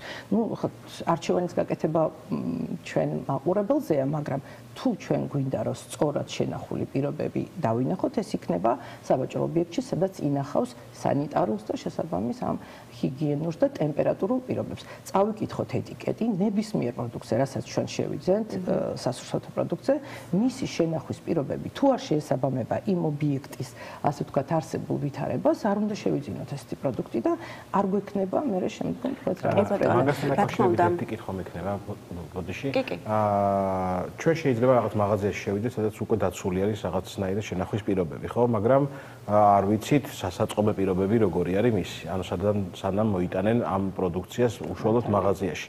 ამ შემთხვევაში როგორ ხდება? არსებობს თუ არა რაღაცა კონტროლი ამისი? როგორ არა, საამისოდ არსებობს კონტროლი, სურსათის ეროვნული სააგენტოს ინსპექტორები, ნებისმიერ ბიზნეს ოპერატორს, რომელიც რეგისტრირებულია ეკონომიკურ საქმიანობის რეესტრში და მას იქ ეკონომიკური კოდით ჩანს, რომ ეს არის სურსათი. სურსათის სააგენტოს საიტში, ასე ვთქვათ, არის რეგისტრირებული იქაც და მათ ინსპექტორებს აქვთ ვალდებულება, რომ ყველა ესეთი ობიექტი, მათ შორის სასაწყობე პირობებიც აუცილებლად შემოწმდეს. არსებობს ესეთი დადგენილება საქართველოში 173 დადგენილება ქვია, შესაბამისობის შეფასების აქტი არის ამ დადგენილებაში და აი ამ აქტის მიხედვით იქ არის კითხვარი ზუსტად იმ სასაწყობე პირობებზეც, მათ შორის კედლებზე, ჭერზე, იატაკზე, ტემპერატურაზე, ტენიანობაზე, ყველაფერი ეს უნდა იყოს შემოწმებული და მოწმდება.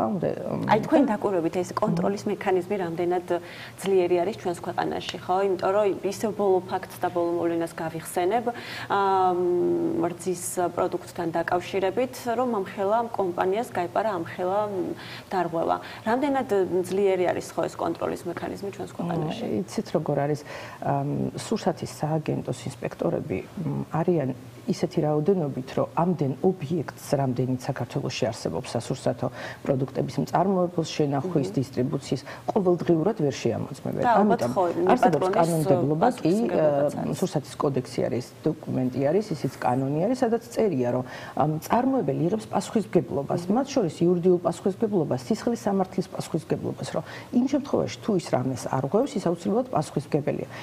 ეს მექანიზმი, რა თქმა უნდა, ჩართულია და სურსათის სააგენტო ამას თუმცა ხო ყოველ დღე მაგას გარანტიას ვერ მოგცემთ. რა თქმა უნდა, ერთი არის ის, რომ ჩვენ უკვე რაღაც პროდუქტი ვიყიდეთ, ვარ, ასე ვთქვათ, რეალიზაციის ობიექტი, წერტილი ვარ და ვიყიდე საიდანღაც შევიძინე და უნდა გავყიდო. მე უნდა ვიყო გარანტირებული, რომ მე იმას სწორ პირობებში თუნდაც რომ შევინახავ, ის იქნება, ვთქვათ, თავდაპირველად ჯანსაღი, ხო? აი ამის, ასე ვთქვათ, კონტროლი ნებისმიერ ეტაპზე ხდება, ფერმიდან სუფრამდე უნდა ხდებოდეს. მე წინა გადაცემაშიც მქონდა, ასე ვთქვათ, საშუალება რომ მეთქვა და ჩემი სურვილი იქნებოდა, რომ ფერმაში, ანუ პირველად წარმოებაში იყოს მეტი კონტროლი, აი ამ ასოცირების ევროპასთან ასოცირების ხელშეკრულების თანახმად არის ეს ჩადებული პროგრამულად, რომ ჩვენ უნდა პირველად წარმოებაშიც გქონდეს ესეთი კონტროლი და სავარაუდოდ აი ეს ჩვენი გაწერილი გეგმები ხორციელდება ნელ-ნელა და იქნება, თუმცა მეტი არის გასაკეთებელი პირველად წარმოებაში, სადაც აი თქვათ იგივე ახლა ყავის მწარმოებლები ჩვენ არ ვართ, რა თქმა უნდა და ჩვენთან არის ზრდება ეს კულტურა, მაგრამ ის რასაც ჩვენ ვაწარმოებთ პირველად წარმოებაში, რომ ის იყოს მეტად გაკონტროლებული. მადლობა, ძალიან დიდი მადლობა საინტერესო საუბრისთვის, საინტერესო რჩევებისთვის და დაკვირვებებისთვის. ჩვენი სტუმარი იყო სურსათის უნებლობის სპეციალისტი ქალბატონი ეკა გიგაური და ბაჩო. და ძალიან დიდი მადლობა მინდა გადაგიხადო ანა შენს და ქალბატონ ეკასაც საინტერესო რჩევებისთვის და რაც შეეხება დას გოგოლას სახლები უნდა წარვადგინოთ ახლა. ნახოთ ძალიან საინტერესოა ვის ესტუმრა ჩვენი გოგოლა და ვინ უმასპინძლა მას.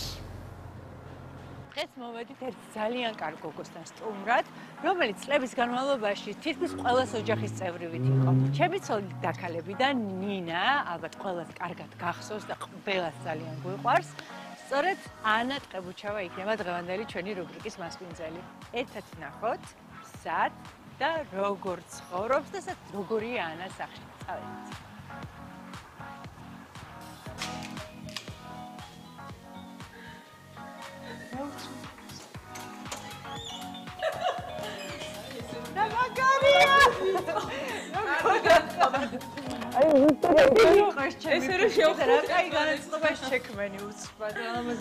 წავედით. როგორ ხარ ეს ნათაკინოგრო?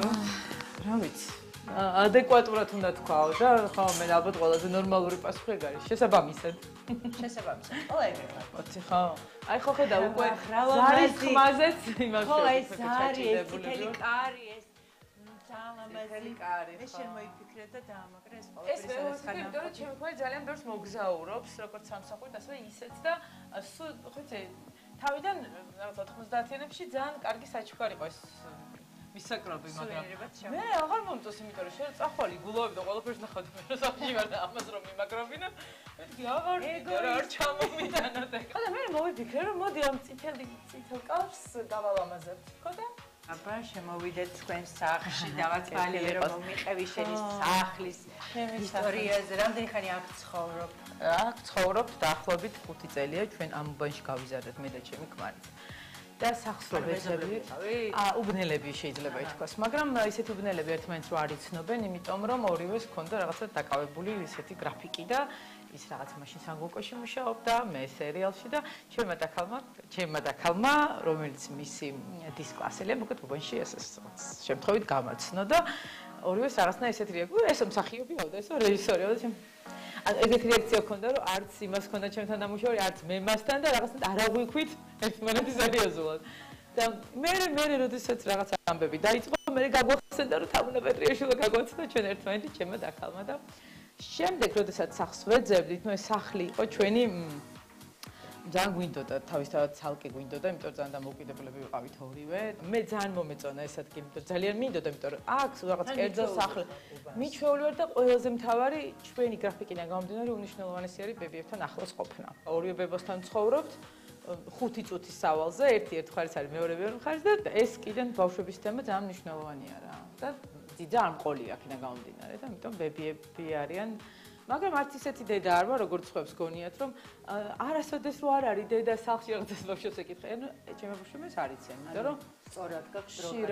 ხშირად ვარ, კი. რა მაინტერესებს, იცი, აი სახლის დიზაინზე შენი ზრუნე თუ ყავდა დიზაინერი? არა, დიზაინერი არ მყავდა, მე თვითონ მიზრუნე და რო ამოვედი, 9 სართული იყო აშენებული.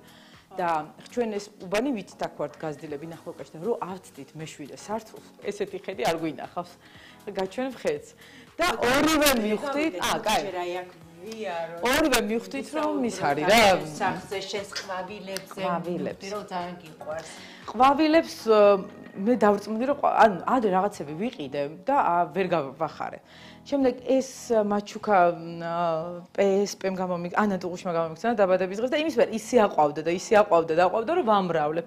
ეს რაღაცა ჩემმა ძმა მაჩუკა და სულ უნდა მოფერება და შხაპი უყვარს. იცი არ ვწყავ ხოლმე პირდაპირ შემყავს. ყურა ცოტა წყალია. ხო, ეხლა ამას წყალი აკელე, იმიტომ რომ ესენი უკვე უნდა გადავრგო. ეხლა თქვენ გელოდებოდით რაღაცები არ დავიწყე და გადავრგო უნდა ცოტა გავანაწილო, იმიტომ რომ ეს უკვე ძალიან აფეთქდა აქ, ცოტა დიდ შიბკო შემიძლია და მე შევიყვან და ვაბანებ, იმიტომ რომ სულ შხაპით, იმიტომ რომ ტროპიკულები და ძალიან უყვართ, აი ვითომ ეს ხაპუნა წვიმა რა და ძალიან ერთობი. რა კარგი სარწმუნებს. შეიძლება ცოტა ისე არ მიყუდებული, თუმცა არ ვიცი. ეს მყავს მეორე, რომელიც ბავშვების ოთახთან არის და ამაზე დავწმუნდი, რომ თურმე მართლა ძალიან მნიშვნელოვანია. ლამაზი სიტყვებით მიმარკი. მასწავლეს რომ ამასო ძალიან უხდებაო ლაპარაკია და მართლა აი ისე რაღაცა და რასე ლაპარაკება. იცი რა ვეფერები რომ არის ძალიან ლამაზი. მოეწონა ეს ადგილი, იმიტომ ძალიან მინდოდა აქ და თვითონ რაღაც წამოდგა, იმიტომ რომ ერთი პერიოდი წამოწოლილი იყო და მიყვარს მოკლედ ეს ყვავილიც. აქ გვაქვს კიდე სურათები.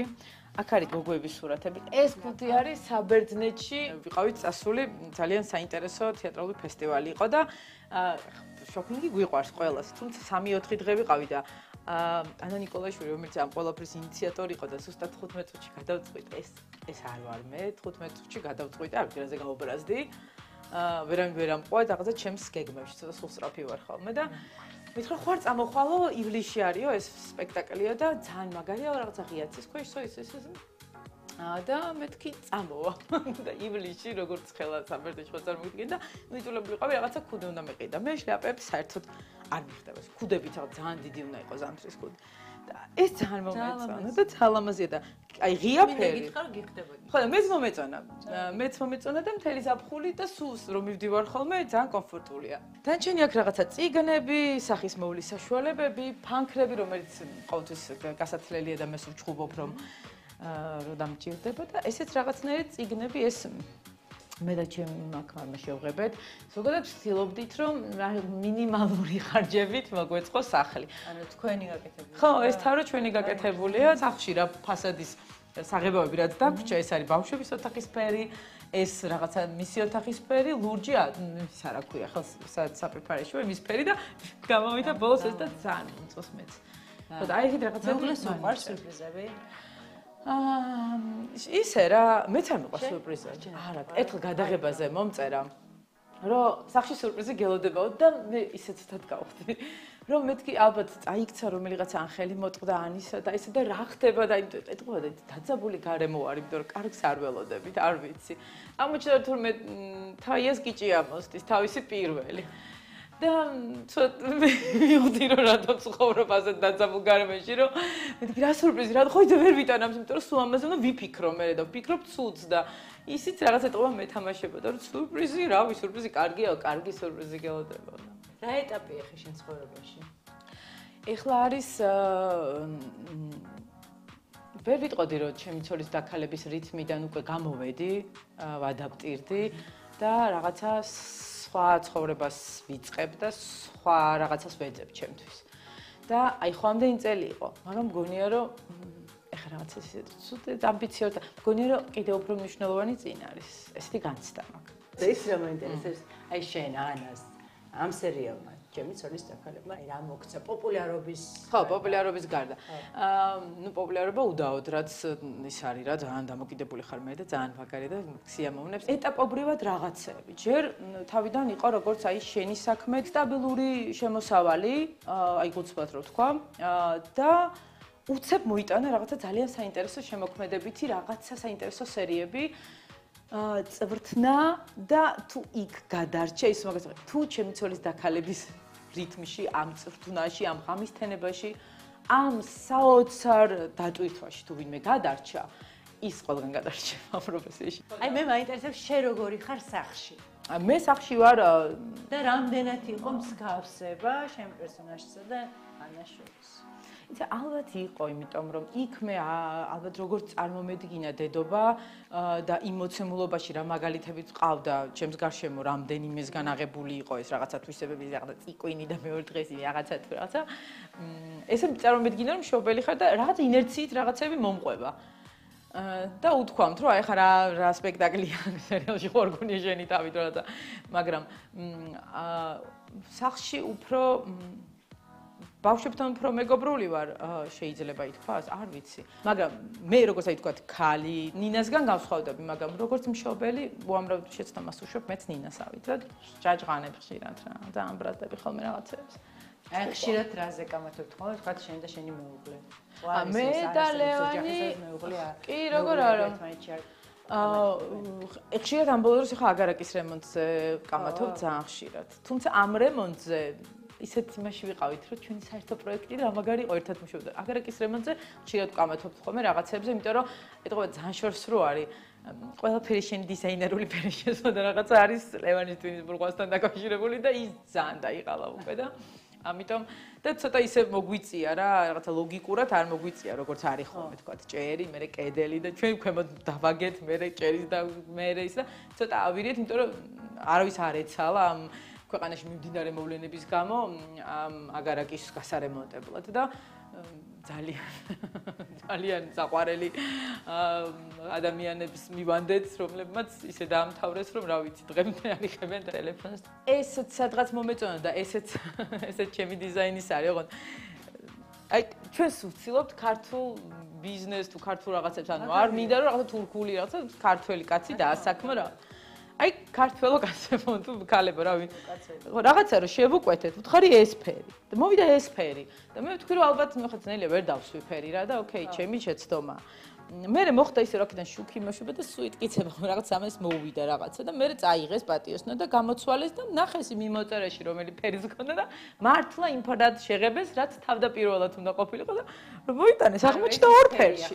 ხო, რეალურად უნდა ყოფილიყო ლიმნის ფერი და ამ ხის ფერის ისე და საბოლოო ჯამში გამოვიდა რაღაცა თარხნოს უფრო გავს ვიდრე handmade. ამას ეს იყო პირველი გამოცდილება. მე მინდოდა, ანუ ჩვენ ვეძებდით რა, ეს იშლება. ეს არის ზუსტად 12 კაცზე, ხო, ესე იშლება რა.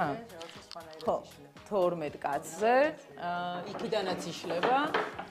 და 12-ნი ვართ ესე და ჩემი მამა, ჩემი ძმა, ესე დავთვალეთ რა ოჯახის წევრები და მადის ამუძრელი ფერები უნდა ყოფილიყო რა, ეს არის მწვანე, სატმისფერი, ლურჯი, რომელიც უხდება რა სუფრას და ძალიან ბევრი ვიკამათეთ ფერებზე და საბოლოო ჯამში სხვა ფერები გამოგვივიდა მე და ჩემ კმერს და ამას დღემდე რომ უყურ და ძალიან არ მომეწონა თავიდან რომ მოიტანეს და ის მეგონა მეთქი ის რა რაღაც დომინოს რო თამაშობენ უბანში იმას გავს თქო მაგრამ ეს პირველი ჩვენი handmade იყო და საერთოდ თეთრი არის ყველაფერი და მე რაღაცა ფერებით შევმატეთ რა და მე მიყვარს ძალიან მივხვდი რომ ფერებს ძალიან დიდ მნიშვნელობას ვანიჭებ და ძალიან მოქმედებს ჩემს განწყობაზე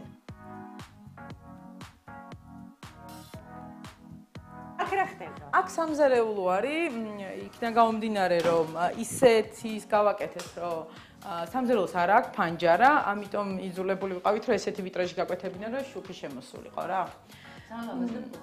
მყუდროა, ხო, მყუდროა და ეს არის ჩემი კაბინეტი, როგორც ეს არის ჩემი. კი, სამზარეულოში, კი და აქ ვარ დაკტრიალებ დილიდან. და როგორია ქალბატონი ანა, როგორი მზარეულია? რა ვიცი, მე მგონია რომ ნორმალური და კარგი მზარეული ვარ.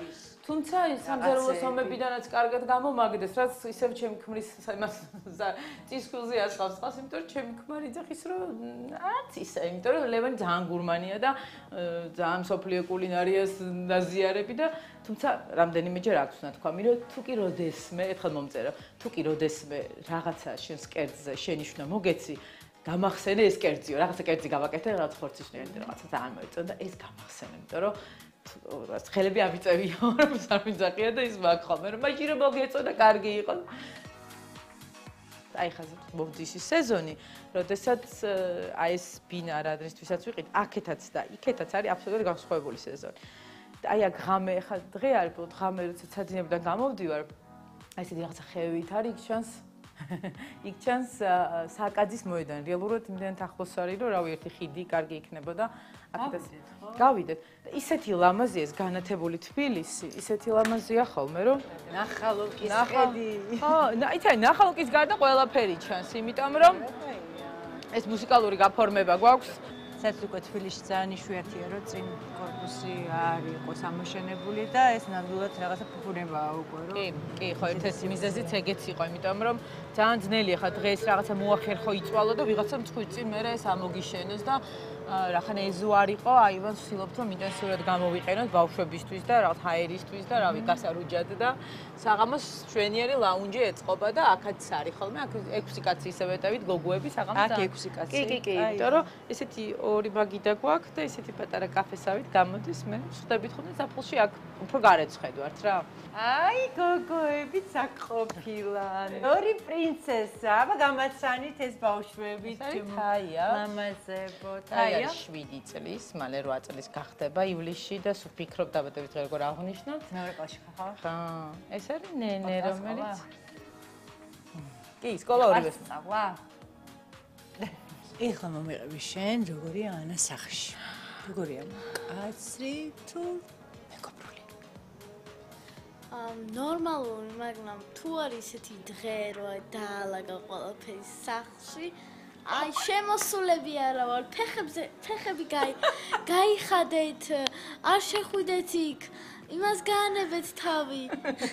ანუ სულ შენიშვნებს გაძლევ სახლში რომ. დაალაგებულ სახლში ზონავს და მესმის. ზუსტად ესე ბრაზდებია ხოლმე თავიანთ ოთახს თუ ერთი დაალაგებ და რა ძალიან უყვართ, მეორე მაინც ჩემ ტერს ვინმე გაბედოს და რამე შეცვალოს იქ. იქ ხდება ხოლმე რაღაცა დრაკონის ოთახი. დრაკონის ოთახი არის ხოლმე უკვე აღარ არის ბავშვების. დედამის ხომაცხაზე მე ვალაგე, მე მიწევს დაალაგება ხო და მე რომ დახტება და ეთყობა ორი ცალი ადამიანი. ლოგიკა. აი რა. და ყველაზე მნიშვნელოვანი რაც არის, სწავლობენ მართლა. გულწრფელად ვაკებ ორივეს, აქ ეს რომ მე რომ დამოვიწყდეს, ვახსენებ მე რა თქმა უნდა დღეში 14 სტაჟიარი იმეცადინე და ნენე მე რომ კარგი დედა რა ვეღარ დაიმახსოვრე რომ მე მეცადინე. და ეს არის ძალიან ორსოთ რო მაგას ვოცნებობდი რომ გთხოვ არ იყოს უჭმელი ბავშვი და თვითონ იმეცადინოს და ხო მაგის პრობლემა არ მქონია. რამოდენიმე წუთის წინ ვილაპარაკეთ შენი ბავშვობის სახლზე, რომ აი ამ უბანში გაიზარდე და მინდა გაიხსნა შენი ბავშვობის სახლი. როგორი იყო შენი ბავშვობის სახლი?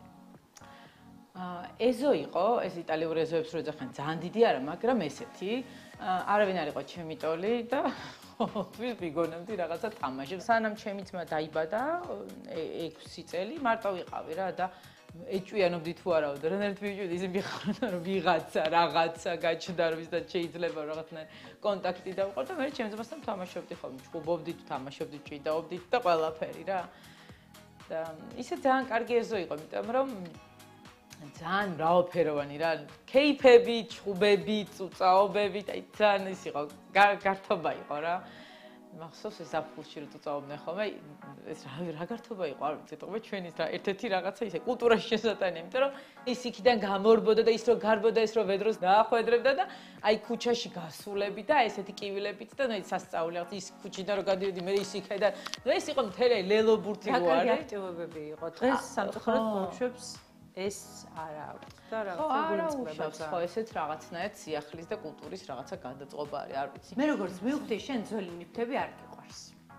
არ მიყვარს ძველი და უფუნქციო ნივთები არ მიყვარს და არ მიყვარს კიდე ძალიან მძიმე და შავია ერთადერთი შავი ავეჯი არის აი ეს კონსოლი რომელიც რომ მოიტანეს ჩემი ხანმა ისე შეიცხადა შავია და რატო არის შავი და მე დიდი პატარა შავი რაღაცა მინდი რაც გიშლის იმიტომ რომ ყველაფერი ის არის რა ქვია ღია ფერის და ძალიან ფერადი რა და ამიტომ ძველი ნივთებიც არ მაგ რაღაცები ეგეთად ზარდახში ამათ თუ რა კი მაქვს ეს მაქვს აი გაჩვენებ ახლა ესეთი ის არის რა ქვია მას ხო ზარდახში ერთ მეორეც მაქვს რომელიც იკეტება აქ რაღაცა ჩემი სახის მეორის საშუალებებს ვინახავ ხოლმე ეს არ არის ძველი აქ მინდოდა რომ რაღაცა უნდა ყოფილიყო ну რაღაცა პოსტერი სჭირდებოდა ამ ადგილს. ვენეში ვიყავით მე და ჩემი ქმარი და twin წავიღე რომ რაღაცა პოსტერების მაღაზიაში მიმიყვენ თქვენ იმიტომ რომ მინდა რაღაცა ვინტაჟური ძველი პოსტერი რომელიც აქ გავაკრავ თქო და ეს შეხვდა ქუჩაში იმიტომ რომ ჩვენ ვიყავით დეკემბერში და ნოემბერში იყო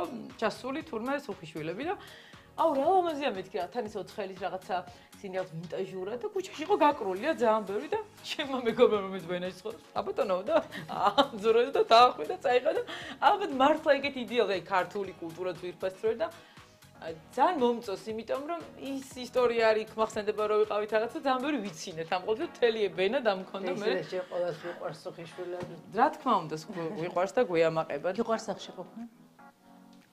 კი, როცა სახლში ვარ ბოლომდე, დაალაგებაც მიყვარს გადასარევი თერაპია ჩემთვის. მიყვარს აი რაღაცა ისე რა, შენთვის რომ წარმოიდგენ იმას ამასთვის და დავალაგებ იმას, გოგოებით მოიყვება რა. რა ვიცი, რაც გაიგებ ამ ქართველი ქალიფსიკიკას რაზე ერთობა. ჩავრთო ხოლმე მუსიკას ყველაფერს რაღაცა და მსიამოვნებს. მოგწონდა დედიკო სერიალში? კი, თავიდან ცოტა არ მომწონდა, იმიტომ რომ ღამე უწყარდა წასვლა. მე როცა ცოტა რომ გავიზარდე, ბეჭვიანობდი, მაგრამ ახლა აი სხვა ვითომდეთი, სვის დედა. გასოზე და ჯეკოს, ხო?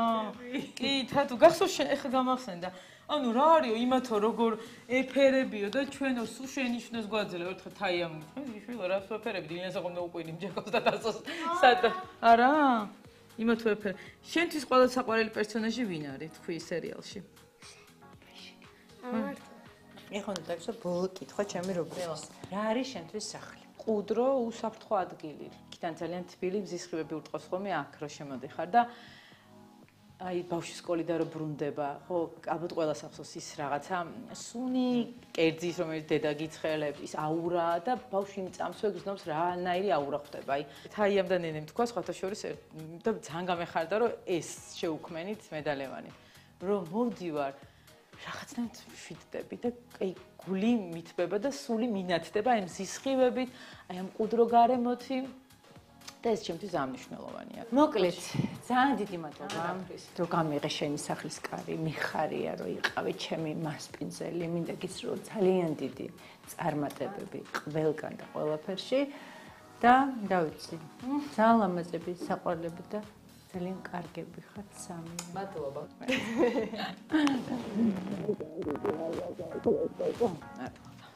მადლობა გოგოლას და მადლობა ანას, მშვენიერი ამბავი, ძალიან კარგი სტუმარ მასპინძლობა გქონდათ. მე ხო იცი თან ამ რუბრიკის დროს განსაკუთრებით დიდი ყურადღებით ვაკვირდები ხოლმე სხვის სახლებს, რომ ინსპირაცია მივიღო ბევრჯერ ვახსენე ამ ეთერში ჩემი და სახლის რემონტის ამბები და ძალიან საინტერესო იყო ნამდვილად.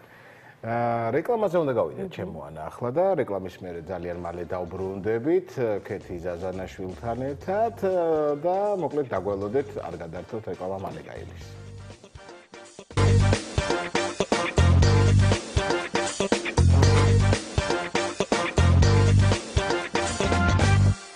დავბრუნდით პირდაპირ ეთერში და დაპირებისამებრ ზუმბას უნდა დავუთმოთ ახლა ჩვენი ეთერი. ამისთვის კი ჩვენი უენერგიულესი გოგოები და ზაზანა, ქეთი ზაზანაშვილი შემოგვიერთდება.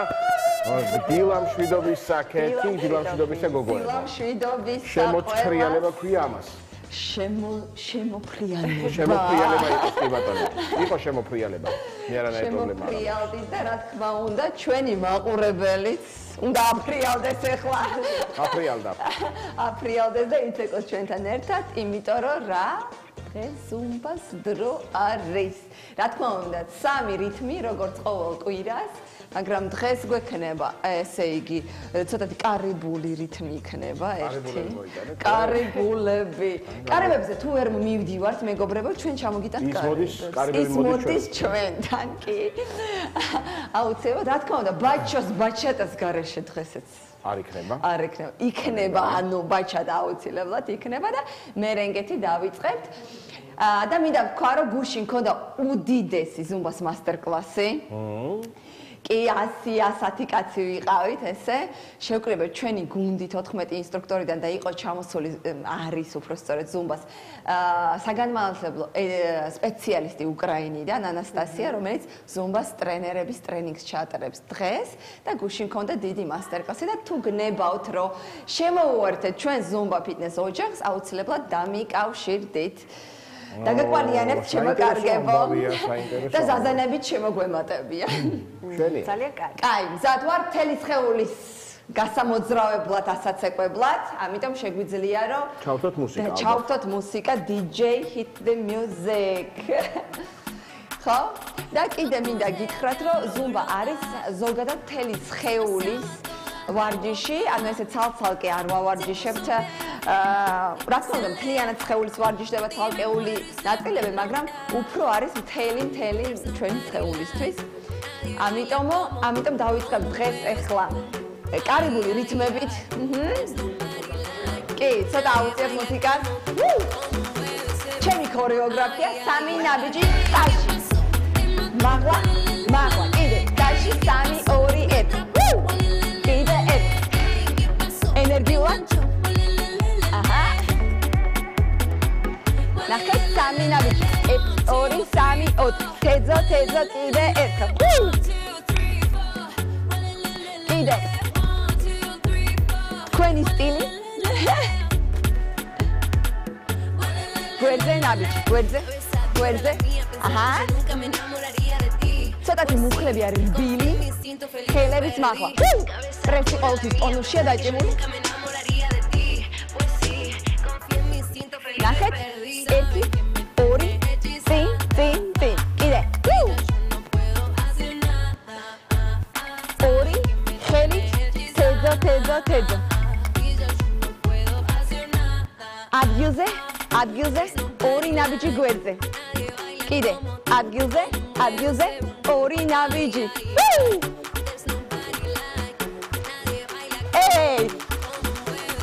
დავიდა ტაში. მაღლა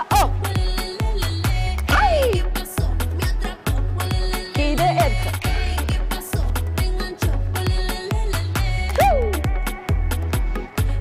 გვერდზე 3 2 3 4. ზურგი არის გასწორებული, მივედი ბაჩოსთან.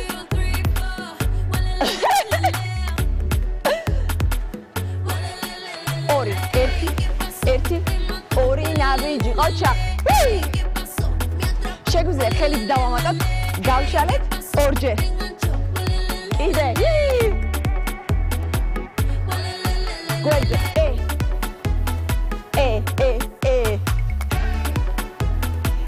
ცოტა უფრო დიდ მოძრაობას თუ გავაკეთებ, უფრო ენერგიულად იმუშავებს ჩვენი ზედატანი.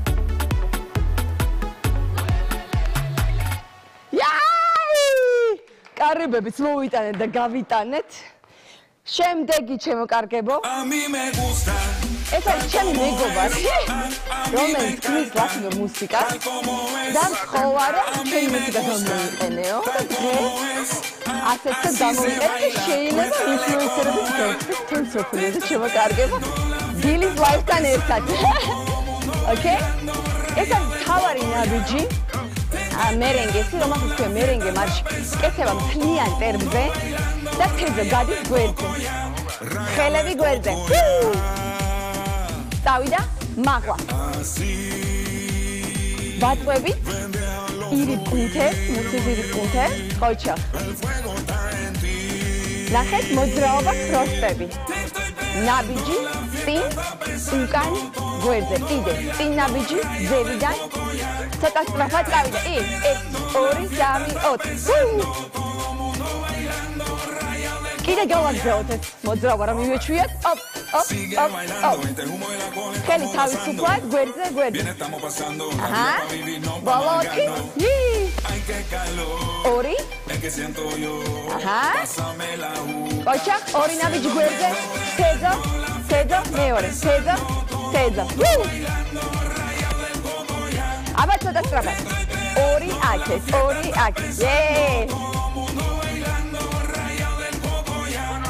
წავიდა მეალოს დაძელვაც ვაძახი, იმიტომ რომ აი აქ თეძოებთან, აი ეს ტრიულ მოძრაობას ვაკეთებ ხელებით. step. ოჩა, წავიდა. ნაბიჯი cross.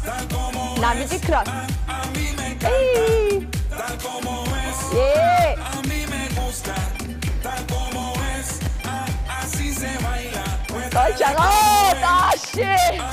Nabiji, ori nabiji. Mukhshai. Bacho, bravo, bacho. Charge that. Davida, Abazai, Bolo, México na casa, ორი, Australia, ერთი, Colombia. We out. Yay! ვარჯიშები ყველა კუნცა აბარჯიშებს მთელი ხო, აი თქვენ როგორც ხედავთ, შეიძლება იყოს ასევე ეს ცეკვის ან ფიტნეს ვარიაცია. თუ ჩვენ ვაკეთებთ უბრალოდ ნახევარი რაღაცა ძალით, ეს უფრო ცეკვის. თუ ჩვენ დავამატებთ დაუშვათ ლეველებს, ანუ ზევით, საშუალო ან დაბლა, უფრო მერე უკვე ვამატებთ ფიტნეს ვარიაციებს. ჩვენ შეგიძლია რომ მოდი აუხსნი მეგობრებო, შეგვიძლია რომ გავაკეთოთ სალსას ნაბიჯი გვერდზე ცეკვის ვარიაციაში, ან შეგვიძლია სკვოტი ან ბუქნები, რასაც ვეძახით, ხო, დავამატოთ და იგივე. ან შეგიძლიათ რომ სალსას ნაბიჯი გვერდზე გავაკეთოთ უფრო დაბლა. ესეც ვარიანტი არის ბუქნების და სალსა სტეპის შერწყმის. ამიტომ ესე იგი თქვენს მასტერკლასზე გუშინ ვერ მოვედი. კიდევ ხო რო იქნება, ხო დაგვპატივებთ რა თქმა უნდა, ჩვენ გეგმავთ უკვე. მაისში ჩვენ მივიდივართ სტამბოლის ფესტივალზე, მაგრამ როგორც კი ჩამოვალთ, ჩემო კარგებო, ივნისში გვექნება ჩვენი გუნდის 14 ინსტრუქტორის private master class-ი. ძალიან საინტერესოა და იმედი მაქვს მაშინ ივნისი. ივნისი, ხო, ივნისი. ჩვენ, ანუ ისეთი გამოხმაურება იყო გუშინ, სასწაული. ანუ არ დავით მე თვითონ შოკში დავრჩი და ხალხი უკვე შემდეგი როდის არის? შეუძლებლად შეუძლია ყველას არა, მნიშვნელობა თქვენ ოდესმე ნამყოფი ხარ ზუმბაზე თუ არა? აი, ხო ოცნებავთ ხოლმე რაღაცაზე და ვერ გადადგით ნაბიჯი. ეს არის ის ნაბიჯი, რომელიც უნდა გადადგათ. ის საშუალება რომ გადადგან ეგ ნაბიჯი. კი. აბა ნახოთ მესამე რა მოგვიმზადეთ. ჩვენი ბაჩატა, რა თქმა უნდა, ძალიან მიყვარს ეს რითმი, იმიტომ რომ არის ძალიან ნაძი და რაღაცნაირი არის. ისეთი ლამაზი სიმღერები აქვს ხოლმე ბაჩატას. სიყვარულზე რა თქმა უნდა. ნახეთ მეგობრებო, სამი ნაბიჯს გავაკეთებ უკან, სამს წინ. 1 2 3 თემ. ნახეთ მიდგმა არის წვერზე, 3 2 1 გვერდზე, 3 2 1 გვერდზე. აი რომ მუხლი როცა არის რბილი, ან ცოტა დაბლა ვარ ჩამწერ, მაშინ იოლია. ნელა გვერდზე. ტალღა. კიდე, როგორც გამოვა ტალღა, შეგიძლიათ უბრალოდ ხრები გადაწიოთ. დამოვიდეთ წინ ხელებით. დაბლა. ჩავისუნთქეთ. კიდე. შეგიძლიათ გადაუსვათ თავზე. ეხლა გვერდზე 3 ნაბიჯი. 3 2 1 თემ. 3 2 1 თემ. ნახეთ ხელი ზევით 1 2 3 სტოპ 1 2 სტოპ ჩემი საყვარელი მოძრაობებით ეზოებით ეთხარეს მეორე მხარეს მნიშვნელოვანი ამ შემთხვევაში რომ პრესმა იმუშაოს გვერდზე შეგვიძლია ხელით დავამატოთ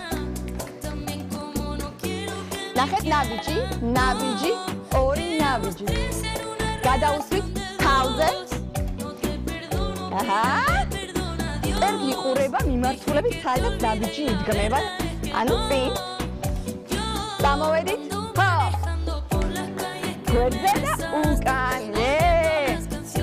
შეგვიძლია პატარა ტალღაც დავამატოთ უკან გადასვლისას. სტოპ. დედოთი.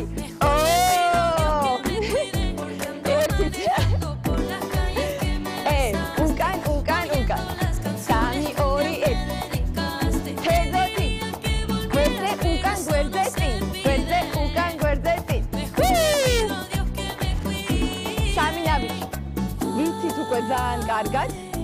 თავარი საბადის სხვა ბაჩატასში. აჰა. ოჩახ ჩავისუნთქეთ. შვენიერი ამბავი რა, ძალიან კარგი. ანუ ყოველთვის საოცრად ენერგიულები და შეუძლებელი. აი თვითონ ჩვენც აგვაცეკვას. რა თქმა უნდა. ძალიან დიდი მადლობა და ძალიან დიდი მადლობა მინდა გადავხადოთ ჩვენს მაყურებელს, რომელიც გვიკომენტარებს, გვიყურებს და ვარჯიშობს ჩვენთანადად ყოველ კვირა. ძალიან დიდი მადლობა შენ რომ კოცნით. ვადლევ ამის საშუალებას. მადლობა, კარგი. შევახსენოთ ჩვენს მაყურებელს, კეთი საუბრობდა ასევე იმაზე, რომ ისინი მასტერკლასებს ატარებენ და თუ კი მასტერკლასამდე ვერ მოიცდით, ყოველ კვირას კეთი ზაზანაშვილი თავის გოგოებთან ერთად შემოგვიერთდება და ივარჯიშეთ ჩვენთან ერთად. ესე იგი ჩვენ გადაცემის ბოლოს გავედით უკვე თითქმის და სანამ დავასრულებ აუცილებლად მინდა სოლიდარობა გამოუცხადო ყველა უკანონოდ დაპატიმრებულ პატიმარს, აუცილებლად თავისუფლება, ყველა სინდისის პატიმარს, თავისუფლება მზია ამაღლობელს, სოლიდარობა ყველა უკანონოდ გათავისუფლებულ საჯარო მოხელეს, ასევე სოლიდარობა ყველა უკანონოდ დაჯარიმებულს, ყველა ნაწამებს და ნაცემ ადამიანს. უერთდებით რა თქმა უნდა ბაჩოს მეც და ჩემი სოლიდარობა ყველა უკანონოდ დაპატიმრებულს. და ძალა ერთობაშია, ჩვენ აუცილებლად გავიმარჯვებთ. დღევანდელი დღეც დასასრულს მივახლოვდა და დილის ლაივი მომდევნო შაბათამდე დაგემშვიდობებათ, ხოლო მე კი დღეს საღამოს რუსთაველზე შეგხვდებით. თქვენ რა თქმა უნდა არ უნდა გადართოთ, საინფორმაციო გამოშვება გელოდებათ, შემდეგ კი შუადღე ლაივით შემოგიერთდებიან ჩვენი არაჩვეულებრივი მეგობრები ნიკა ლომიძე და ანა ქურთუბაძე. ნახვამდის. ნახვამდის.